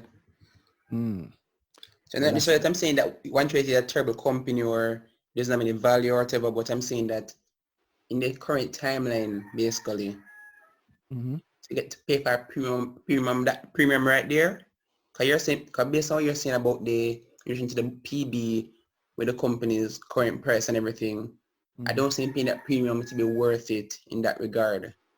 I'm not saying getting 138 right now is a bad thing, but where you're going to get it. So some premium to what exactly? A premium to what? Yeah, because they're way below book value. A premium suggests that you're paying more than a set worth. So what is the premium you're paying? Why are you saying it's a premium? What decision would make you say, okay, this is worth more than what it is? I need to look back. The terms of the proceeding or whatever happened in court. You know the terms. Will they be due the money? Can you say we can't pay for this period and won't be paying it for this period? So the premium assumes you're basically saying to me that you think it's worth more than whatever it's worth less than whatever it's being paid for, not being paid for it. No. That part basically. Well, I actually have to check and see what happened. See if I can validate what Sean was asking before I make my decision on that. I check in the prospectus right now, and I checked the force majeure, and there isn't much detail going further into that context. They might word it differently. And you might not be seeing the full contract itself, so let's not assume. Yeah, that's that. Yeah, but you see, those are the things that you need to check before that. You make the assumption. Might show something, might have something about it because of it's based on what happened last year, so that might tell you some things. Yeah, so it'll be good to check that one. Yeah, so that's just an idea of how we go about actually looking at companies and what to look at. But I did promise that this should be for the beginners, and I haven't really done much. So thank you very much for that, David. And maybe we'll bring in Alka later on and something else. Yeah, but then the point from that is. Sorry guys that you're hearing the sound screw up so much. It's not our fault this time. I'm pretty sure is one of the ISPs, one of those companies that's causing it. I'm pretty sure one of them send that chicken also that I keep hearing. But barring that, I think Danai, you had a point just now. Oh yeah, a good point to take away from that with the research you do is you validate. You have to ask yourself, is something I'm saying wrong? A quote me and they were discussing recently from what's that movie? Big Short. It's possible I'm wrong, I just don't know how. So you might feel right, you might feel right, you might feel right, but you have to realize like there might be some information you're missing, so you have to explore to validate as much as possible if I'm right about whatever I'm saying right now or whatever I feel right about the company. If you're right, then it's good. If you're wrong, then make some changes. Always validate. Yeah, and then when you're absolutely sure, wait. Like got question yourself, you know. The answer isn't to sound good, the answer is to be accurate. That's the point. Yeah. Right? Anybody can sound good, but there's not many people that can actually be accurate, and that's the accuracy that we want. But I promise people questions. So if I throw it out to the crowd now, unless you had something else you wanted to answer, Danai. I actually hadn't checked the slide in a bit. Not specifically. I see something on the slide that I wanted to address. It's the second number two question. So whenever we get there. No man, we're there. Go ahead. Okay, we're there. Okay. I thought we were going to answer number one. Okay, number one was already answered. So it's actually number one question now. So did Danai beat his salary in the market in March? Short answer, no. The good answer, yes. Gas, everything. So if that whole thing, me beating my salary, was really a push. I think of this, we discussed it here already. Just get a push so people can understand what is possible. Get people to start investing. You know, I still say start investing every now and then. But I haven't been speaking about it much this year because if I beat my salary last year, that means I made at least 100% more than what I got last year, right? What I got as my salary. So to make it this year, to beat it this year, it wouldn't be necessarily as high as it would have been last year, right? In other words, you have more to work with. You have more to work with. So even if I take a hit now, so I'm down a small percentage now, right? You still down? The money I made last year, I have to check it to be honest. I'm just saying it what I last checked. I'm probably still down. But yeah, the money I made last, I'm not completely out of what I made last year. I'm good, I'm really good. Just down since the year start. And I think people misunderstand how I spoke about with the beat my salary every month. I think people thought I was going on. So every month I say, all right, the money I have now, and see if I can make enough money this month to beat whatever I get from my job this month. You get me? So if I make 100,000 this month, I have to make 100,000 from the market this month. It wasn't really like that. I could have say I made by halfway through the year last year, I was already beating I was already beating the salary. Well, I was beating the salary for the halfway month, but before half. So I'm mixing this up. So by half to June last year, right? End of June last year, I'd have made $500,000 from my job, right? But from investing, that I would have already made a 500,000 before June. So it wasn't that I was thinking, oh boy, every month I made this money. Because I have to be by end of the year, I must make sure I beat anything out from my salary at X period of time. I must always beat that. If I'm explaining that well. I get what you mean, but I don't know if other people. But all right, essentially, it's saying that, and we can just use a full year. At the end of the year, you made more from investing than you made from your salary. Yeah. So if you have a $1 million, I tweeted that. What period I was tweeting it, I was more than I had already made more from investing for that year than my salary had given me. Well, now here comes the hard question, because the market is so terribly down now. So did you cash all that out? Because it make no sense. No, I didn't cash all that. To me, that would make no sense. Cashing it all out because what I'm down or for no, there's still money to be made. That's still the opportunity to move into the opportunity to make the money. All right. So big up Diane876 for asking that question. I hope it was answered for you. Boom, another question. Do you think the JC has experienced, and this is a real question, has experienced a full effect of COVID-19 as yet, or is the worst yet to come in terms of stock prices? What do you think, Danai? I don't like the question. Worst yet it's a good question. In terms of stock prices. Are you looking at? Yes, agreed. But I think they're thinking about the market valuation. So to say worse yet to come, they're looking at the whole all market and then everything is down. Is everything really down since COVID? That's no. Something's there's an opportunity there. Worse yet to come. That's the right wording of that. Someone can the person's in the chat, right? Yeah, I think they are. But people haven't seen it. They didn't put a name to it. So has JC experienced the full effect of COVID-19? Short answer, no. There's more to come. Some companies will do well from it. Some companies will do worse from it. If you get what I'm saying there. Is the worst yet come? Worst is some fall. So some companies, yes, they will fall somewhere. And some companies I think will go up somewhere. So worst yet to come in terms of stock prices. It's not all about the in the market, guys. I know some people have made money since. Some people being randy.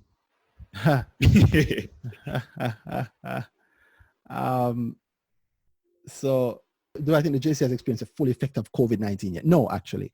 I actually don't think JC has experienced any great effect of actual COVID as yet. I do think JC has experienced, I do think the market has experienced the heavy effect of the fear of COVID, and everybody looking at it on TV and so, yo, I must move. No, I don't want to. And the fear is what moves these markets. Having said that, though, do I think that the worst is yet to come? I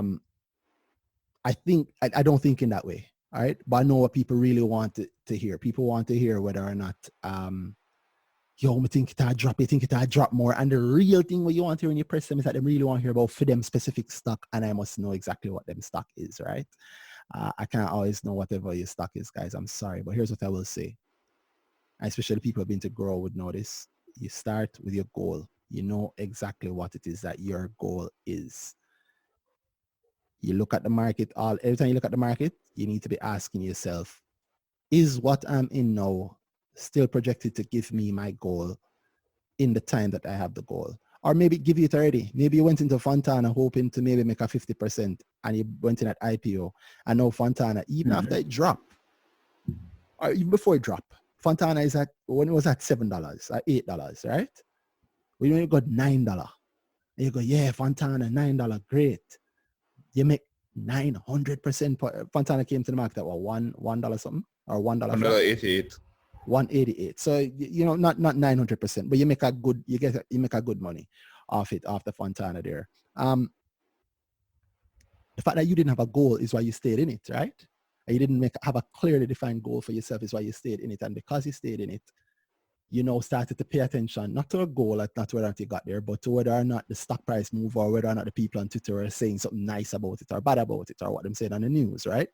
So now you're listening to the news to hear whether or not your portfolio is good versus you actually taking an active management role in it. How does that link back to what's happening with COVID? I think that a lot of what has hit the market is fear, right? I see all the time. I see David said it, and I believe Chris from you in the chat. Unmute your mic and tell the people hi, if you are. Yeah. Hail, sir. How are you doing? I'm living. I'm good. That's good. Living is good these days. So one of the things that you have also said on Twitter, I've seen, Chris, is that you've also spoken about the fact that the market is down heavily as a result of Corona, as everybody sees, right? Most, yes, but in the same sense, a fear of, because it's really trends that really set off things, in my opinion. There we go, sir. Yeah. There we go. People forget that. It is actually trans Jamaica that started the dip in the It's market. funny. People forget that the thing was down from trans was out. So people were looking, people during the trans, people were heavily complaining, boy, trans leading the market. But as we hear about Corona, everybody forget that and start attributing the fall of the market to Corona before anybody was talking about Corona in any real light. So why would the market fall from Corona before you even know about Corona? Yeah. I don't know. No, but granted, don't get me wrong, and I'm not saying that when Corona, the cases, especially in Jamaica, happened, there was it some did effect. hit the market. Yeah. I think it was, I think I'm going to say it's David who said it earlier. I could be wrong. But that is March 3rd when the first case was announced.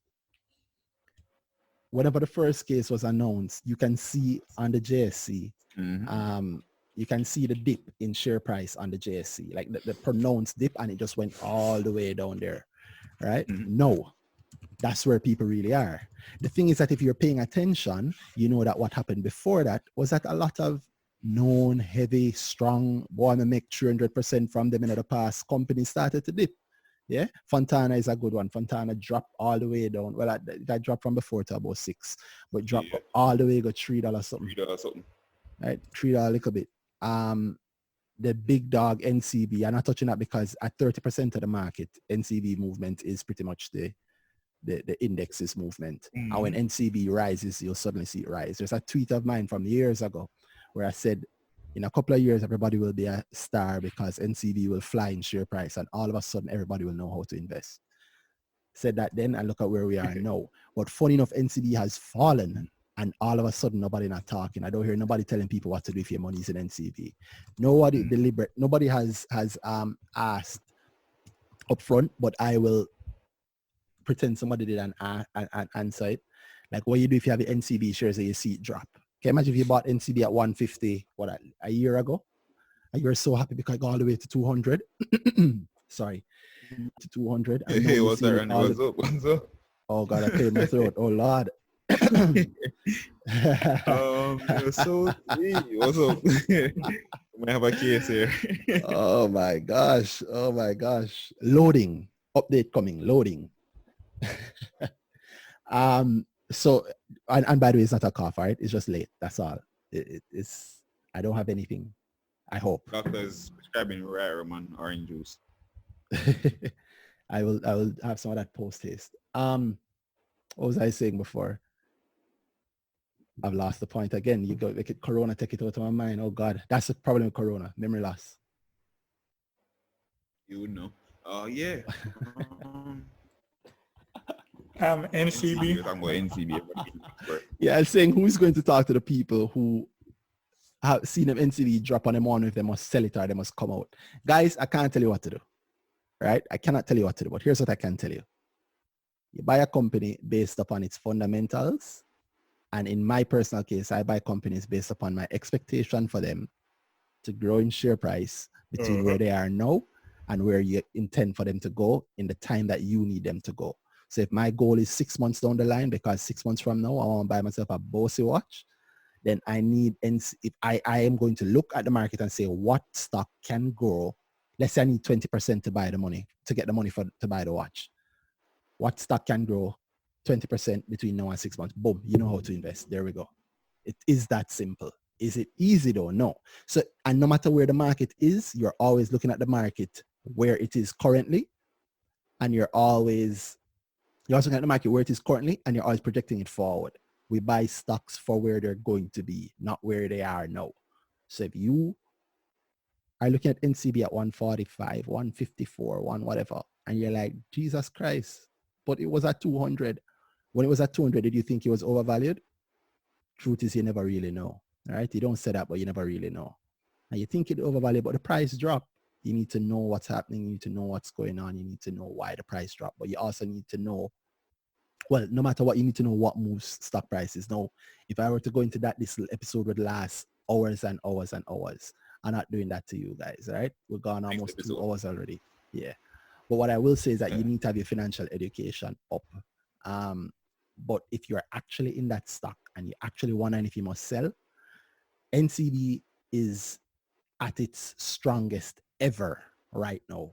And right now, when the rest of the world and the region, if we bring it regional, the region is going through a rough time, NCB, in terms of investment banking, is doing amazing things, and them actually have money. If you remember 10 years ago when we were on our face and Trinidad did have all that oil money, how them bossy on us and them come and then buy up all these things. I remember seeing articles talking about how our distributors and manufacturers can't actually get proper access to the Trinidadian market, and they never really care. They want to protect them thing. No, them on them face. Who just broke a loan for them the other day? The Trinidadian government? NCB. Boom. So does that mean that NCB is a terrible company? No. Does it mean that they're a great company? In my view, hell yes. But does their share price reflect that? No, their share price is way down right now, right? And I believe it's way down because it's most of the people in NCB have been there for a long, long time. So to them, even 150 is great because they're buying it since it's at $20, $30, $40. So to me, 150 is way up, right?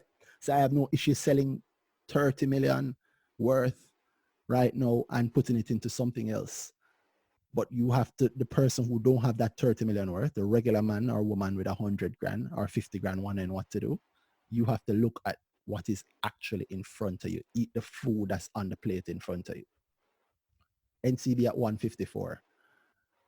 Know what that means and understand that when it was at 200 and odd, it wasn't overvalued. So if that 154 now, it's a clear undervalued position. So do you want to sell right now or do you want to buy more so that when it go back up to 200, you have even more and you got it for cheap, right? That is the actual meaning behind Buffett's when people are fearful, blah, blah, blah. It means say, yo, look on it, ignore the noise, ignore the things on Twitter. Well, don't ignore them, but read it, read it and take it in stride. Don't be scared unduly, and don't let the news drive you too much into fear, right? NCB is still the bank that everybody have to care about in Jamaica. NCB is still huge. If you listen to this podcast here, it's talking about NCB from when, and this is not NCB ad, it's just it's just give it some consideration. It's such a huge thing in Jamaica that it is not possible to ignore it, right? In the same way, remember that when you're investing in it, and remember your goal. Now, if your goal was to make a quick flip or you never really have a goal coming in, then I can't help you, right? Because I can't suddenly tell you what is going to go good or what is going to go bad. What I think is good might not be what you think is good, right? Because my timeline might not be like yours. I do things very quickly, and then sometimes I do things over a long time scale. Yeah, but I want you to think of that if you are in a stock. And I said NCB, but it's not just NCB. It's about any other stock. This is Neil Campbell. Yeah, Campbell. Hi, Neil. Hey, Neil, what are you saying though? Talk, man. Yeah, so I'm saying, what are your thoughts on Discovery? Dolphin Cove is what you mean, Neil. Dolphin Cove, I think, is a great stock. Is a great company. Or they were a great company back in the day. I think they still are strong now, but I think that the dolphin business has seen a lot of contraction, which is why a big player has come in and bought them out. And now we see with the fact that they're in the tourism industry. I mean, it's pretty clear what's happening to everybody in the tourism industry right now, right? And I see them draw for what I call a Hail Mary recently, which is that somebody wants to build a hotel on the land that they occupy. And if they take that option, then there's a certain amount of money that comes to them and blah, blah, blah. They seem to be doing what could very well be a pivot. We bring that point back, but it could be a pivot. Essentially it was at the time I was saying that, I think these guys are great and they're going to blow up. But of course that was pre-COVID. So no COVID, the fact that their core business is in tourism, I think there might be a little bit of a gap there. But if you want to get into the nitty-gritty, I would go and search and see when is their peak season. When do they have most people coming in? When did this COVID thing start for them? When did they say a fall off? Did they get to finish their Christmas season? Did they get into this year? Were the numbers good up until February? I'd like to find out what that is. I'd also like to find out how realistic the projection, the idea of them getting that hotel done, built on their land is, and see the terms behind that. That's what I'd use to determine whether or not it's good, Neil. And just on a straightforward PE basis, I think they have a low PE now. Even Mayberry thinks so. Mayberry have them at a PE of 14 times and expect them to go down even more, 13.8 times by the end of their year. So I think they expected good things. I don't know which quarter they're on now, which one of the quarters they're on now, but that's also important to know. But I like Dolphin Cove personally, and I would like Dolphin Cove. I personally give you guys a real talk. If I was buying Dolphin Cove and they're in tourism right now, tourism must report a hit in the next 6 months, right? So maybe I just wait and buy them in 6 months when the price dip, because in a year they'll be fine. People will be back swimming with those dolphins, or a hotel will be being built. And on that basis, I would then look deeper to see how much they're worth, what the actual hit to their business could be, how long it will take them to recover. But yeah, just without doing any of that yet, just doing a top of the line look, I would buy them in 6 months from now. Personally, I would buy them 6 months from now when I expect them to do a lot better. Or when I expect the price to be going all the way down, which means that people will be going, Jesus Christ, Dolphin Cove at the $9 then, no, there. Well, it's just $7 now, and it might drop all the way to what? $5, $4? If it dropped to $5 or $4, I'd buy. But even at $7, I'd buy it if my horizon, meaning the length of time I'm waiting to go, is longer than a year and a half or two, easily. Hello, Who is this? Ryan Grant. Yeah.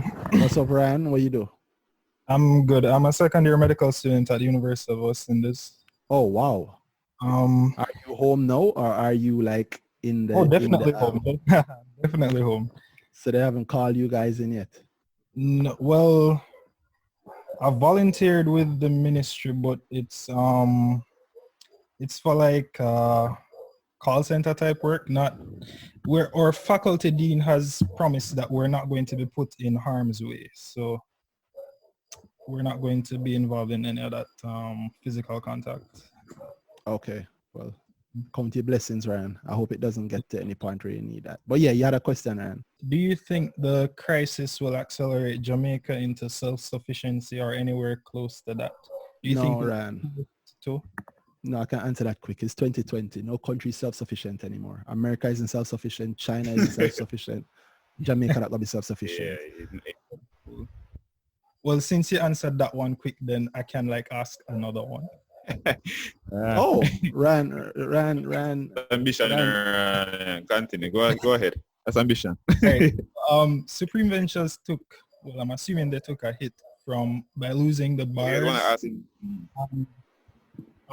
Came as Spark as well, along with that change in management, which I found surprising.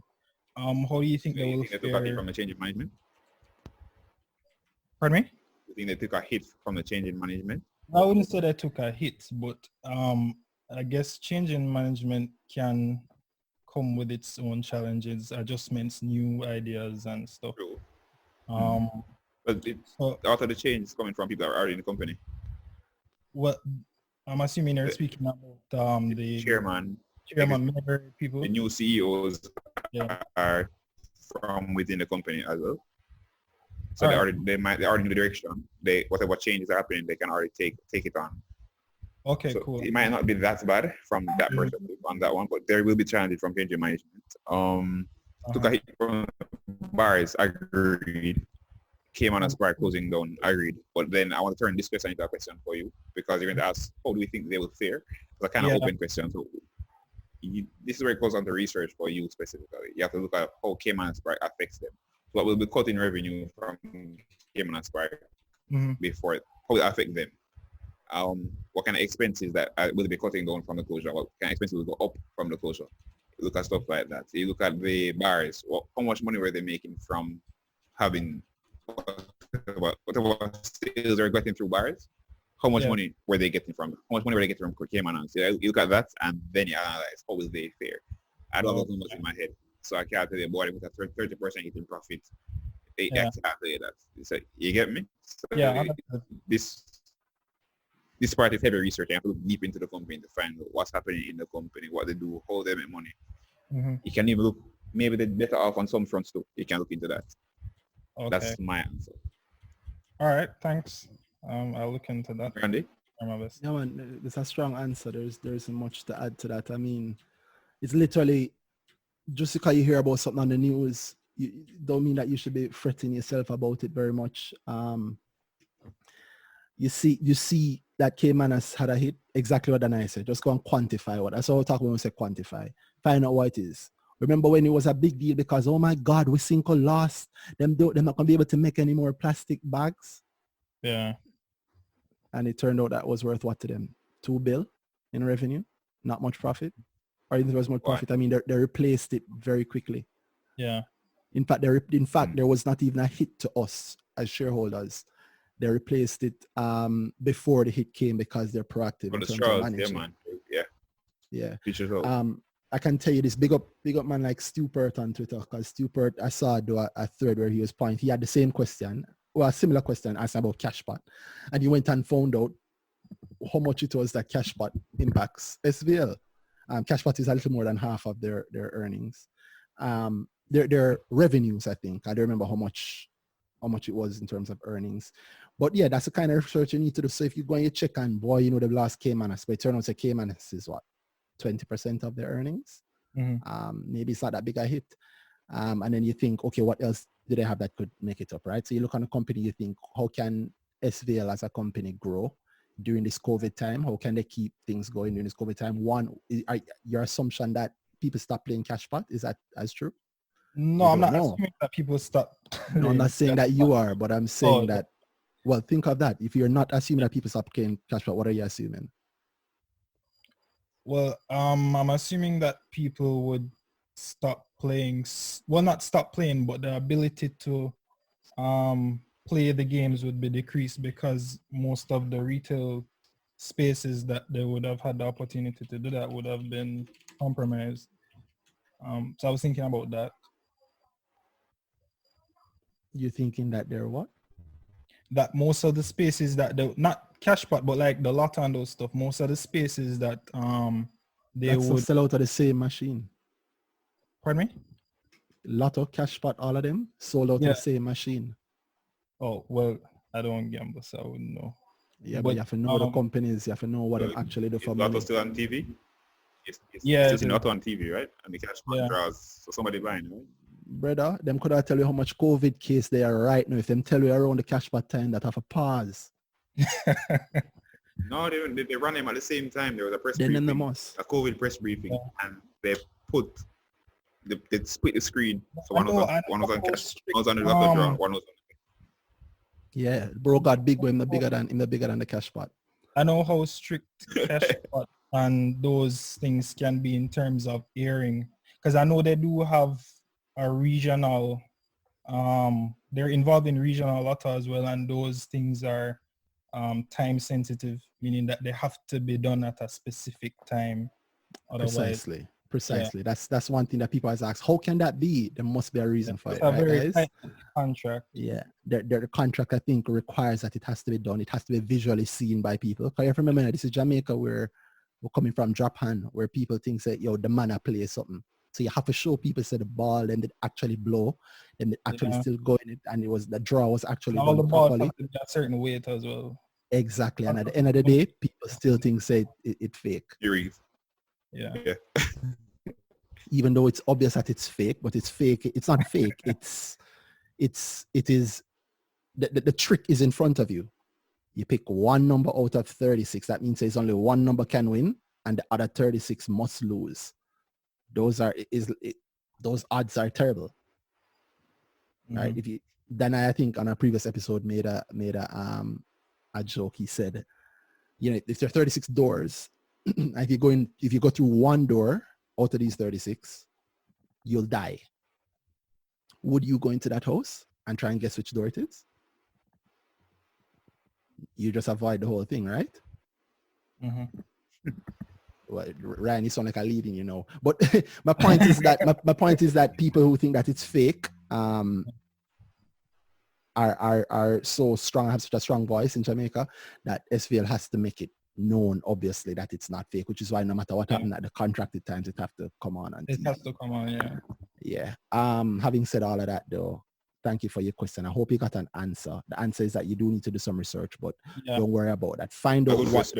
Yeah, it's a great question. Find out what the impact of the thing that you care about is, so you find out what happens when it goes. So them stop selling this, but how much did they used to make from this? Okay, cool. Yeah, man. Thank you so much for that, Ryan. No problem. And there are other questions there too. So when you get there. Yeah, of course. Let me just. Kind of like 3%. Yeah, man. I can tell that you have a word. I don't have a tab up that night. Just ask and answer one for me now while I try and get it back up. Chris, from you is question. You see that, Randy? I'm trying to get the tab up, so just go ahead and. Why did Rita sell the 9 million Barita shares?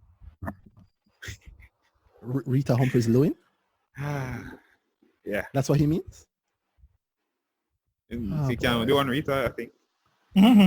First, she answer. Huh? Yeah, she. So you know that she sold the share?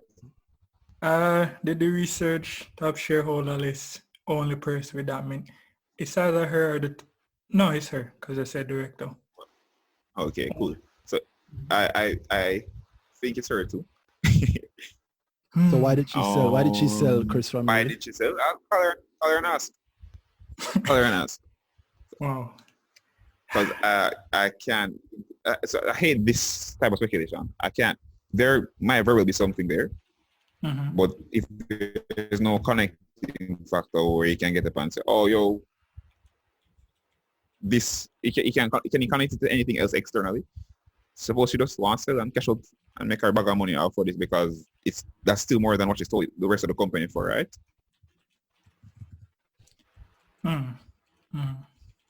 So again, so do you have a connecting factor why you think it's something that we can guess at? The last time she sold anything, it was, a big deal because that's how the whole cornerstone. But I don't have any. I haven't found anything. Chris, and I worked out. It'd be good to know who she sold it. It'd be good to know who she sold it to. Yeah, I think there's more. I think there's more gain to be had in looking to see who bought instead of the fact that she sold. And if you think about why she sold, Chris, when you sell your stocks, why you sell them? I'm on my Tanto journey, trying to make the gains. All right, let me tell you something. That journey lasts for life. All right. Yeah. So how much did Rita Humphreys Lewin sell her initial amount to Barita for? To Cornerstone. Cornerstone, sorry. Not sure. Okay. Couldn't remember. Check that. Yeah, you need to check things like that. If you're looking at it, you actually look at the company. It's a good amount in the rank. Yeah. Because if I remember correctly, it was 3 billion, yeah? A little over 3 billion. Yeah. At $9.20 per share, right? In 2018. I saw it, yeah, but I don't know how true it is, so I won't say it on the episode. Is that insider info? Oh, cool. I don't know if that's insider info. That's not insider info. That's people worrying about it. But I'll talk about insider and I finish. That's just info. Yeah. But yeah, you just think about the share price, my lord. Right? She sold them it at a little over $9 per share, I think. And then they've had what's in splits and all of that. How much she sell it at were they? The 9 mil around 50. No, at the time. Yeah, it's 55, 54. Per share. Yeah. But I was working out. And 2 years before, she sold a share at $9 per share. Brother, the lady might just want bathe or floss. Everybody want floss, you know? Corona and not to break them off the day. Yeah. Yeah, so it's a personal sale. I tell you not to look too deep on that, because oftentimes you look too deep on that and you worry about that stuff when you lose the actual path because you're paying so much attention to what you think is like, oh God, a terrible thing. Why would she sell? Why would she sell? Start giving yourself a lot of reasons. Yeah. Yeah. People sell all the time. But jam tea last year. Continue, Chris. Oh, yeah, I went through, I had about, if you see it on Twitter, about 3 days of it. I saw and I thought, Jesus Christ, this man really doing it to himself. Something could have done in 20 minutes. And I'm checking the book value and all there we go. But yo, simplicity first, my lord. Always remember that. Simplicity first. Yeah. I have never seen a gain. I have never seen a gain on the Jamaica Stock Exchange that could not have been predicted and deduced by just using common sense and maybe PE ratios. Literally just those two things. But that's just me personally. Yeah, so you don't ever have to go too deep. I'm not knocking you. I rate how much research you do, and I like that. It's a good point out there for people to look at. But yeah, simplicity first, man. You don't ever have to be that deep. Right direction. Put it the right place. Yeah, Occam's razor is right. Simple answers are usually the best. Thank you, Chris. Hi, good night, everyone. Hello. I'm Janelle Worvin, as Randy said. I'm in the construction industry as a project manager. And my question, good night, everybody. Or morning. Wow, morning. How are things with you in your industry right now? That's a good question. Construction, because that's something that kind of finishes what we're asking with Jillian earlier. Well, I mostly work on commercial projects. So I don't have much say as it relates to real estate. From what I'm seeing though, real estate projects are slowing down along with hotel construction. But for the commercial projects that I work on, they're still going. So I'm still working from home, and on some days I'll go to site when necessary. But yeah, projects are still active. A few of my contractors, they've scaled back a bit, but thank God nobody has stopped working altogether. Wow. So they scaled back to maintain social distance, add some hand wash stations on site, adhere to the closing out times, etc. But the sites are so large that you can afford that to some extent. So we're still, going along. Thank you for that. That's good. That's good. Yeah. Good perspective. Yeah. So my question is, piggybacking on what Jillian spoke about earlier, where we're not in a housing bubble yet, but we're seeing where other areas within the construction industry may be slowing, but at the same time, commercial construction seems to be continuing. I was asking, what's your view as it relates to Carib Cement versus other companies that invest in real estate? If you could do that comparison, just give me your views. CCC dropped, but not significantly. Yeah. Dana, you can take this one. I'll follow. Hold on, I'm putting on earphones. So. Okay, well, all right. I'll answer then. CCC. Well, before I answer, let me get the numbers to enter, or you can tell me right off the top of your head. You know how much they've fallen by? Right here. Hold on. I stopped owning Carib Cement a little while back. I think they've had their run. Or is it Carib? No, sorry, I'm confusing them with I think Berger. The PE ratio. The last traded at 43 something. Yeah, with a PE ratio of 19.5 times. And Mayberry has them projected to go down to 18.95 times. I don't think construction is going to stop so quickly. And because we're running out of time, I'll touch this with my COVID point also. I actually don't think COVID is going. We could do an entire other episode on just my thoughts on just straight COVID, but I don't think that it's I don't think that it's going to last as long as people are thinking and terrible, right? Human beings, especially these days, our attention span is sharp. We were going crazy 14 days ago. That's 2 weeks ago, right? If you think we can stay locked up for 3 months, you're out of your mind. Financially, also, financial markets and business moves a quarter at a time. Yet the one entire quarter is not going to end, and this thing isn't sorted out somehow. That's not to say that it won't still exist or there won't still be issues around it, or America won't have like still a huge number, but I think that business will have to return to normal. And we have to remember something now. There are a lot of people in Jamaica who cannot do what many of us can do. Lots of us can't stay home and still get paycheck on the 25th. Lots of people in Jamaica live not even just paycheck to paycheck, but day to day, if not week to week. Meaning them literally have to make the money today to be able to get back their money tomorrow, or they make the money today in order to buy dinner this evening and send the kids to school tomorrow and then go work again to get it right. I mean, there are literally a lot of people that live like that in Jamaica, and that's at the lowest level. At the top level, people that have businesses, the business can't stay locked for 3 months. You say, boy, we're sending employees home. They don't want to send employees home. Employees were there for a reason. They do not. Yeah, they don't want to send people home. So they definitely, just the mere fact that we needed to push says to me that I think by the end of April, you'll hear it flying. Expect to hear this on the US news. Markets rose in anticipation of a faster than expected recovery from the coronavirus. Just expect to hear that phrase in the news in a couple of months, and people are going to be making crazy money in the US markets, as they are making it now.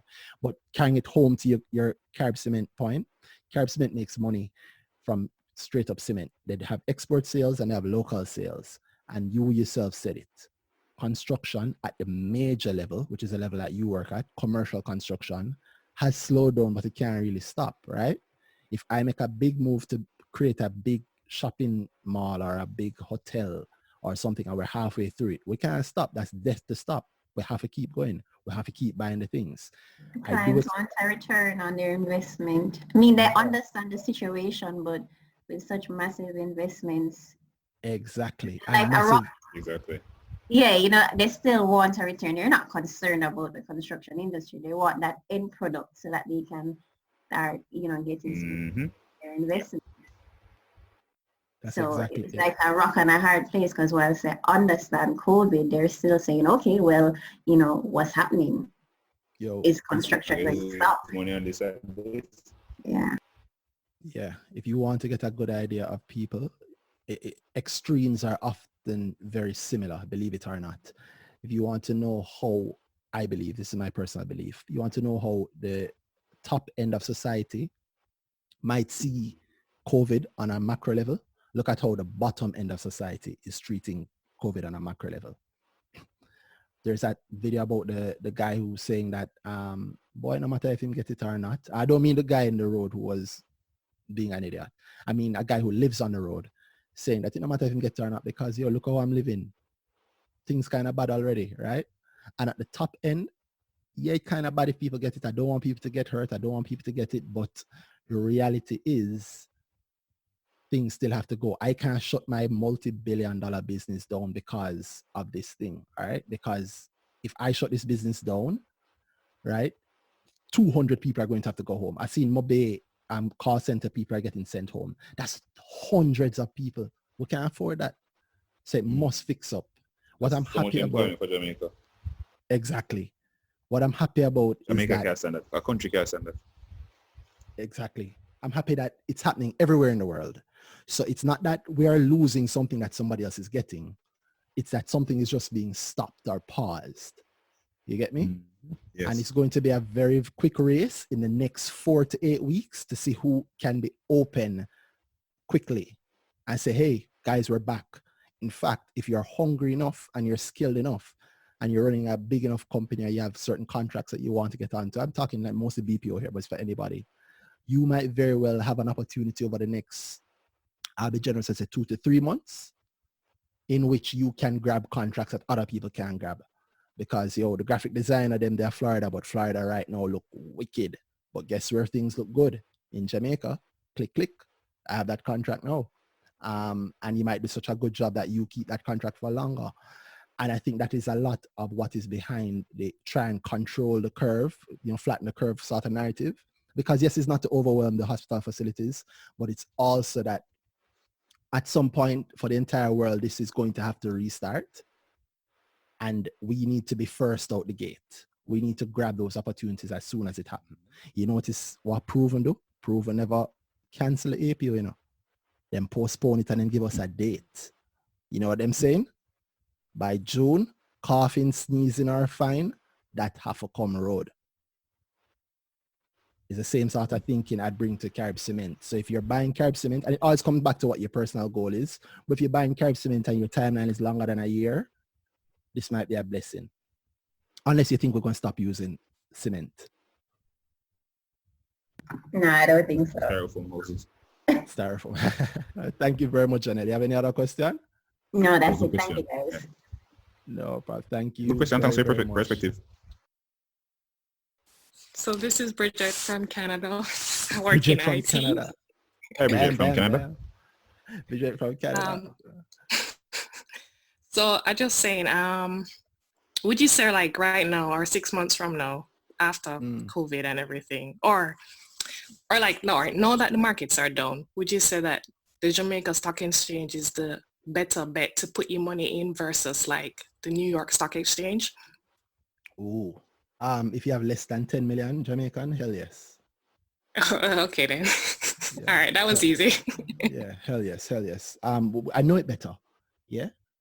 I mean, it's good. Anybody can say, yo, we're talking on Zoom right now. So Zoom can move, right? Zoom probably move like 5% a day. That's great. Zoom move already. Right? Zoom is way up, bro. Check it. Yeah. But on the flip side, the US market is truly an advanced market. You don't play that market unless you know it. Yeah, I still like the Jamaican market above all else. And I am looking on certain things that I still think that as a Jamaican, we have an advantage above everybody else, right? I don't need a great analyst to explain why Wisynco is good to me, because everybody in PriceSmart had water in them thing. In them thing, right? Them cough and them going on. And what else? Them have tissue, right? And if them start selling masks tomorrow, all happens to people will be even more excited.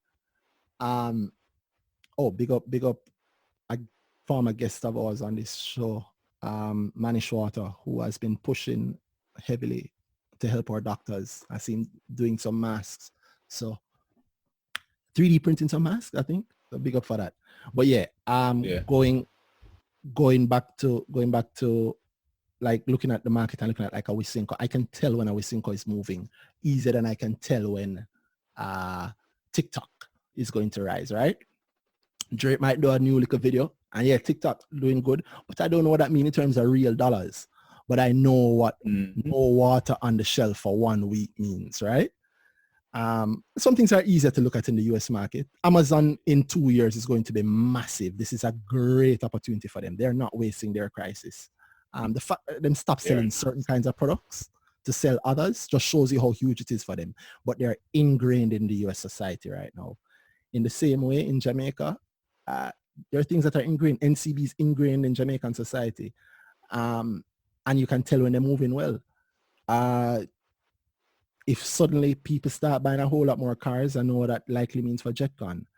If I hear that, First Rock come out with a scheme, and the scheme or a set of apartments, and the set of apartments is uptown, or is priced at 25 million on average, I know say, wow, they must sell off immediately, right? And Kingston Properties, if I hear say, while everything is down and people are foreclosing, Kingston Properties came in and bought up 20 properties. I say, okay, that's great. If I look on JMMV, or this one is for you, Bridget from Canada. If I look on JMMV and I see what Sagicor Financial in Canada has done a huge dividend, and 22.5% of that dividend is going to go directly into JMMV's profit and loss statement, go directly into their bank account. And the same time I'm seeing JMMB at 38.14 when it was at 40 just the other day. That says to me that that's a percentage movement that I could not get anywhere else in the world. Or I could get someplace in the world, but I don't know any of them the way I know Jamaica. So Jamaica to me is still the best market. And I just talk about 3 little companies just now. There's so many more companies out there that we can touch. Then I don't think I support this point any better. Jamaica is in Kingston, and you can see the scope of a business, then it's much easier to say, oh, cool, this business is doing well on in the entirety of this business versus USA in Florida, and this business doing well in Florida, but elsewhere it's not the case. And they're spread across all of America. Just Florida is doing well. What you're seeing isn't the total view, and to make a bet on that might not be the best for you. So I agree the scope of that and amount of information that comes in the US. A news report can be in one state. So one state newspaper make a news report about something that's very material to the business, but your state where you're looking just does not have it. Your analyst doesn't about look at it.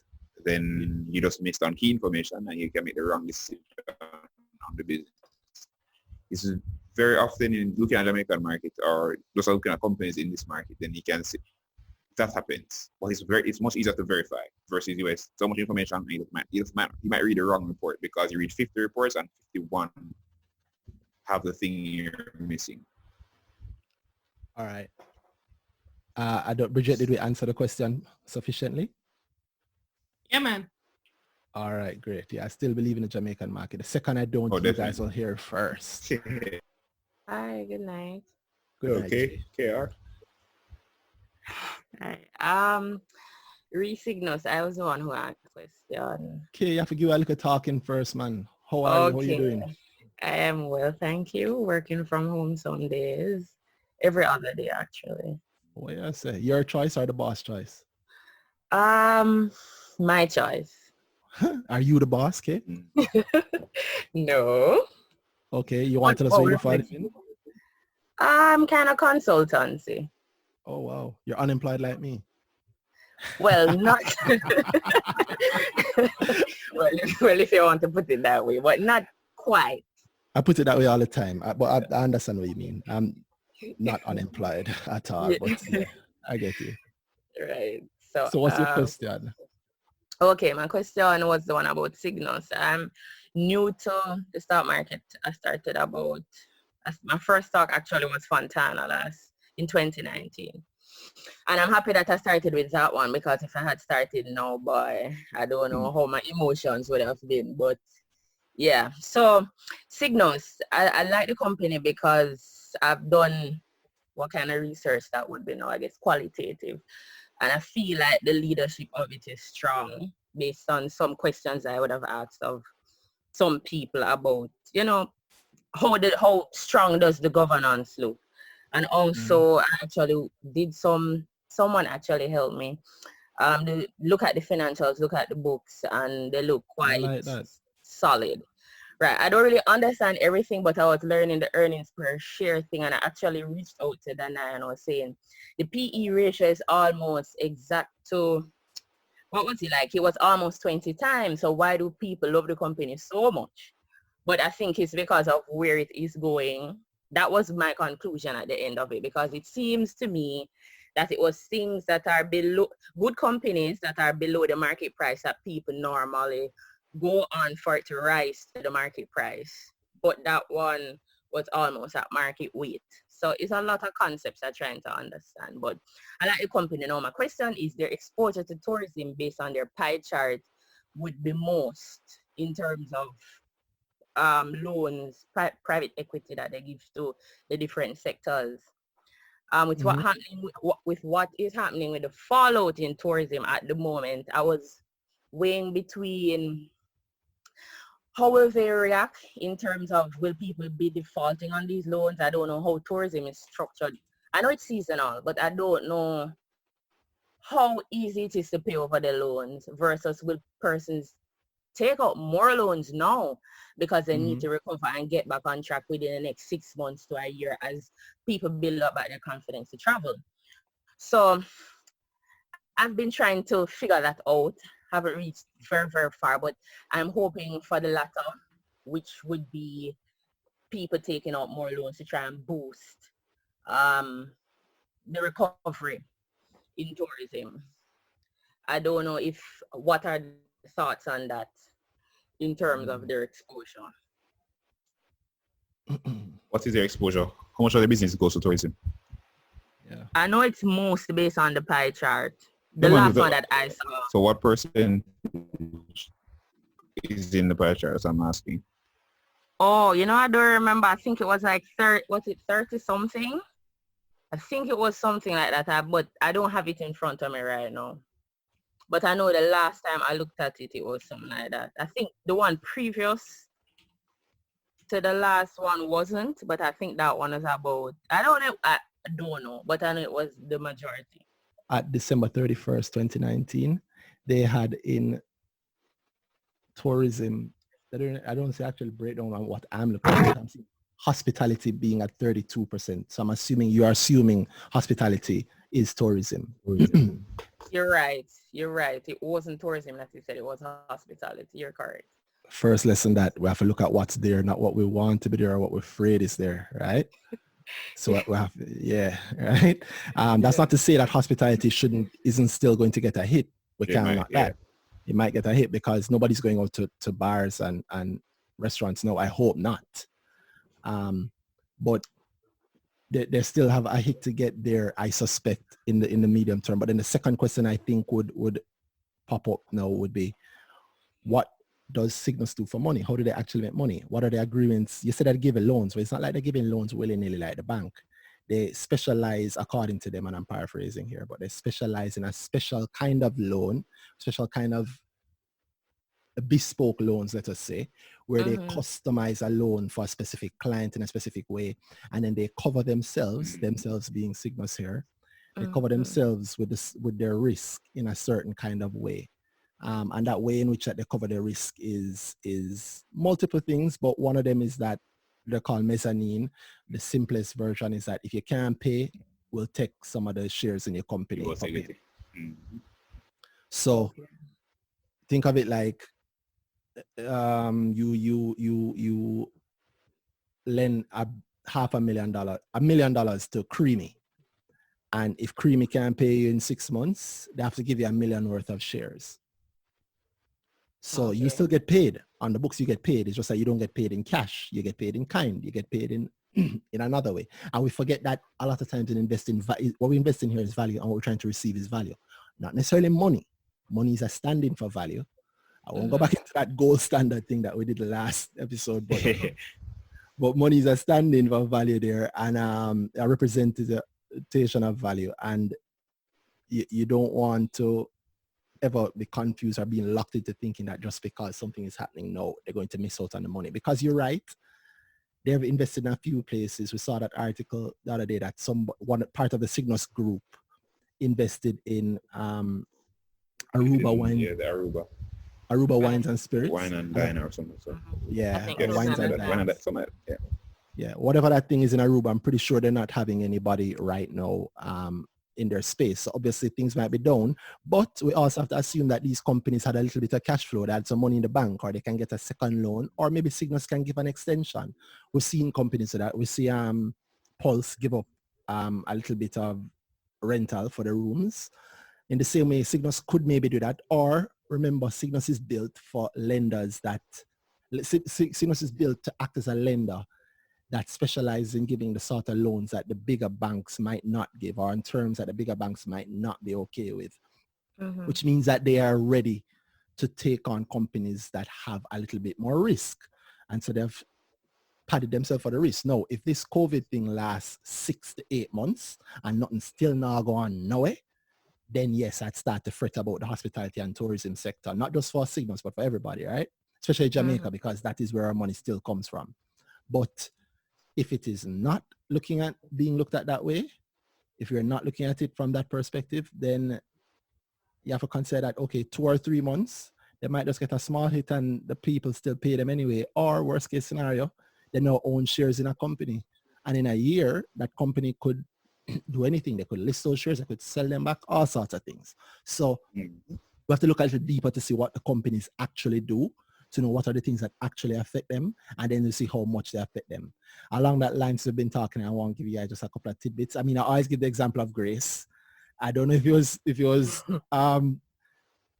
was a prophecy or what, but I always give the example of Grace. I said that, when that thing happened with Grace a couple of years ago, with the corned beef factory having an issue, and it was on the news and people were freaking out.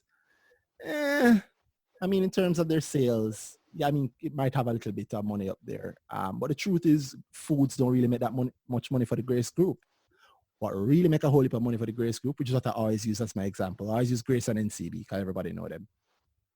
What I use as an example is what really makes money for Grace is not the foods. It's actually their money, their remittances. Money services. Money services, right. That's correct. The GK Financial Group. Now, recently, as you'd have heard, that with COVID, remittances to the island are down heavily. I think they said 20%. So if them said 20%, it's probably a little higher. That means that the thing that is getting them money, and I believe remittances are a huge part of their profit. So yeah, not what I said. I didn't say revenue. I said profit. I actually looked at that, Randy, the other day because it came up and I was like, whoa, Grace making, I think based on it, I think it's 60 billion in terms of food, but the profit before tax is like 1.5 billion versus comparatively to, as you said, the money services that they would make, like, for example, probably like 5, and before pre-tax it would be like 2 point something. And I was looking at it, as I tell you, I'm not so hot on the financials. Mm-hmm. That just never made much sense to me in terms of the foods part, but I don't know. But I did notice that, as you said before, not revenue, but profit, there is about the regular person, as I was going along in life thinking that foods was the cash cow for Grace. Most people think that, but then when you look at it, you say you're not that hot at the financials, but you might actually be a lot hotter at it than you realize.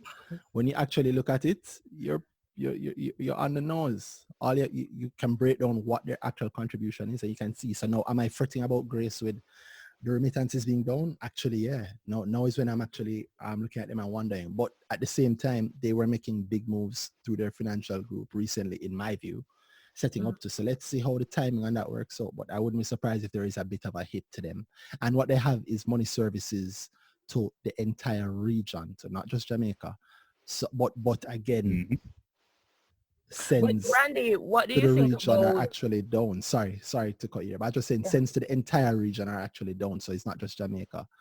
What were you saying? What I think about? I was saying Hilo is a part of Grace. I don't know if Hilo is is the supermarket that are the regular Jamaican would go to. Probably they will make up some of the sales from there. Even though foods, it's the same thing. You just have to look to see what percentage of the Grace's business is Hilo. I can tell you Hilo is even smaller than foods. Hilo is not that big. It's good. Yeah. It's an important part, but it's not that big. It don't register. Grace is a huge, massive group, not just in Jamaica. They're across the world, in Africa, then in England, and all kind of things, right? So Grace itself is huge. So Hilo in Jamaica is good, but it's not that huge a deal. Yeah, man. Remittances, however, is a major thing. That is actually a major hit. I am actually worried about Grace. If this thing lasts too long, I'd be truly worried about Grace. And I say worried about Grace, I mean like they might have a couple quarters of bad results. It don't mean that they're going out of business and, oh God, them teared on. Randy said Grace not good. Don't do that. That's not what I'm saying. But talking about maybe the next 2, 3, maybe even 4 set of results. Yeah, I think things are rough. And the thing is, we've had for the last few decades, when things are rough in Jamaica, things kind of better in foreign, US, England, and so money can come in. But right now, as you can see, yeah, man, New York under pressure, Florida under pressure, right? London, England under pressure. And right now, we're in the midst of it, man, and the money for really send come back a yard, what's more, every day, I'm seeing up on Instagram. Yeah. Unemployment claim number. Yes. That might just be some Jamaicans that can't support them family in a yard. So. Yes. And a lot of, and unlike Jamaica, a lot of the US companies didn't wait. Yeah. They sent people home immediately. Yep. So, and a lot of our BPO contracts being suspended or cancelled is as a result of those companies sending everybody home and going, right now business stops. So why the hell am I going to keep this contract? Let me cut it also. It's a blessing and a curse. It might be a blessing in a little bit, but right now it's a curse. I'm worried about that sector, and I am worried about Grace in the near term.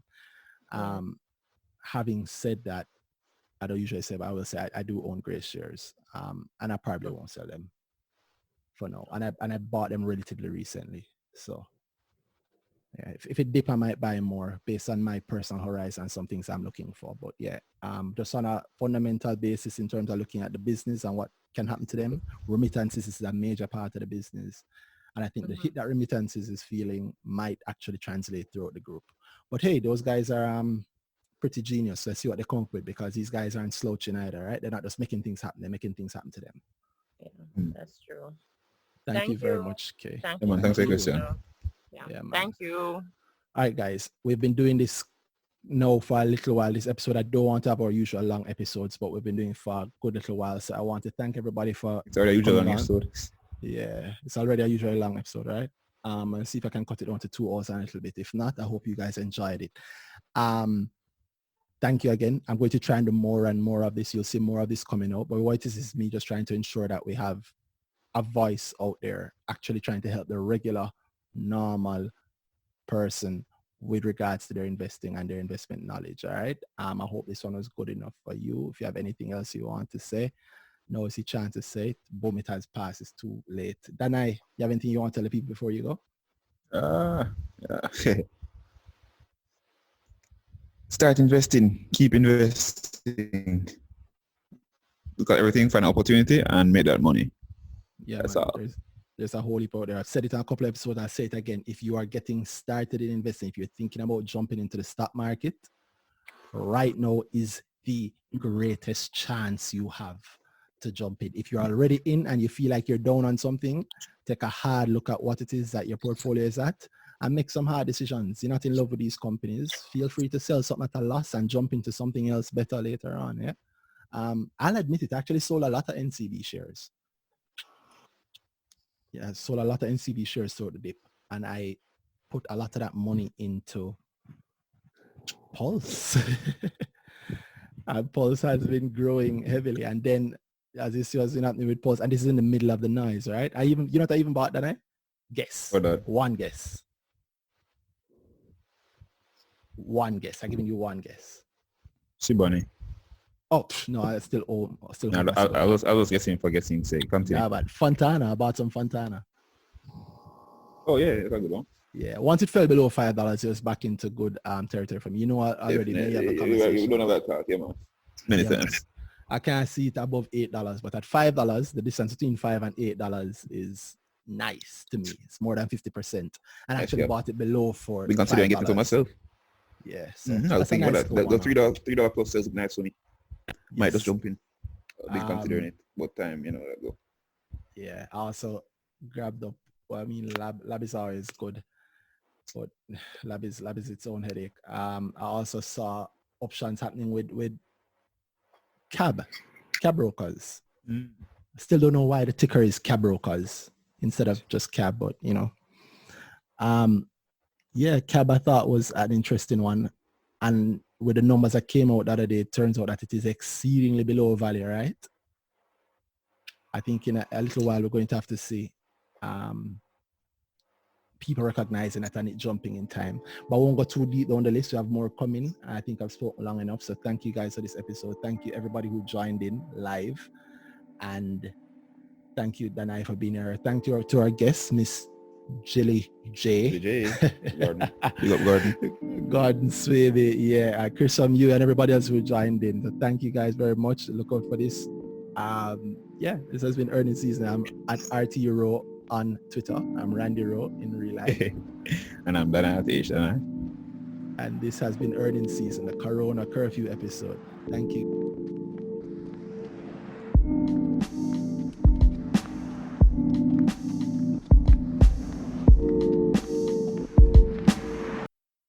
Talk about it. Carol Baskin. Tweet about it. Earnings season, bro.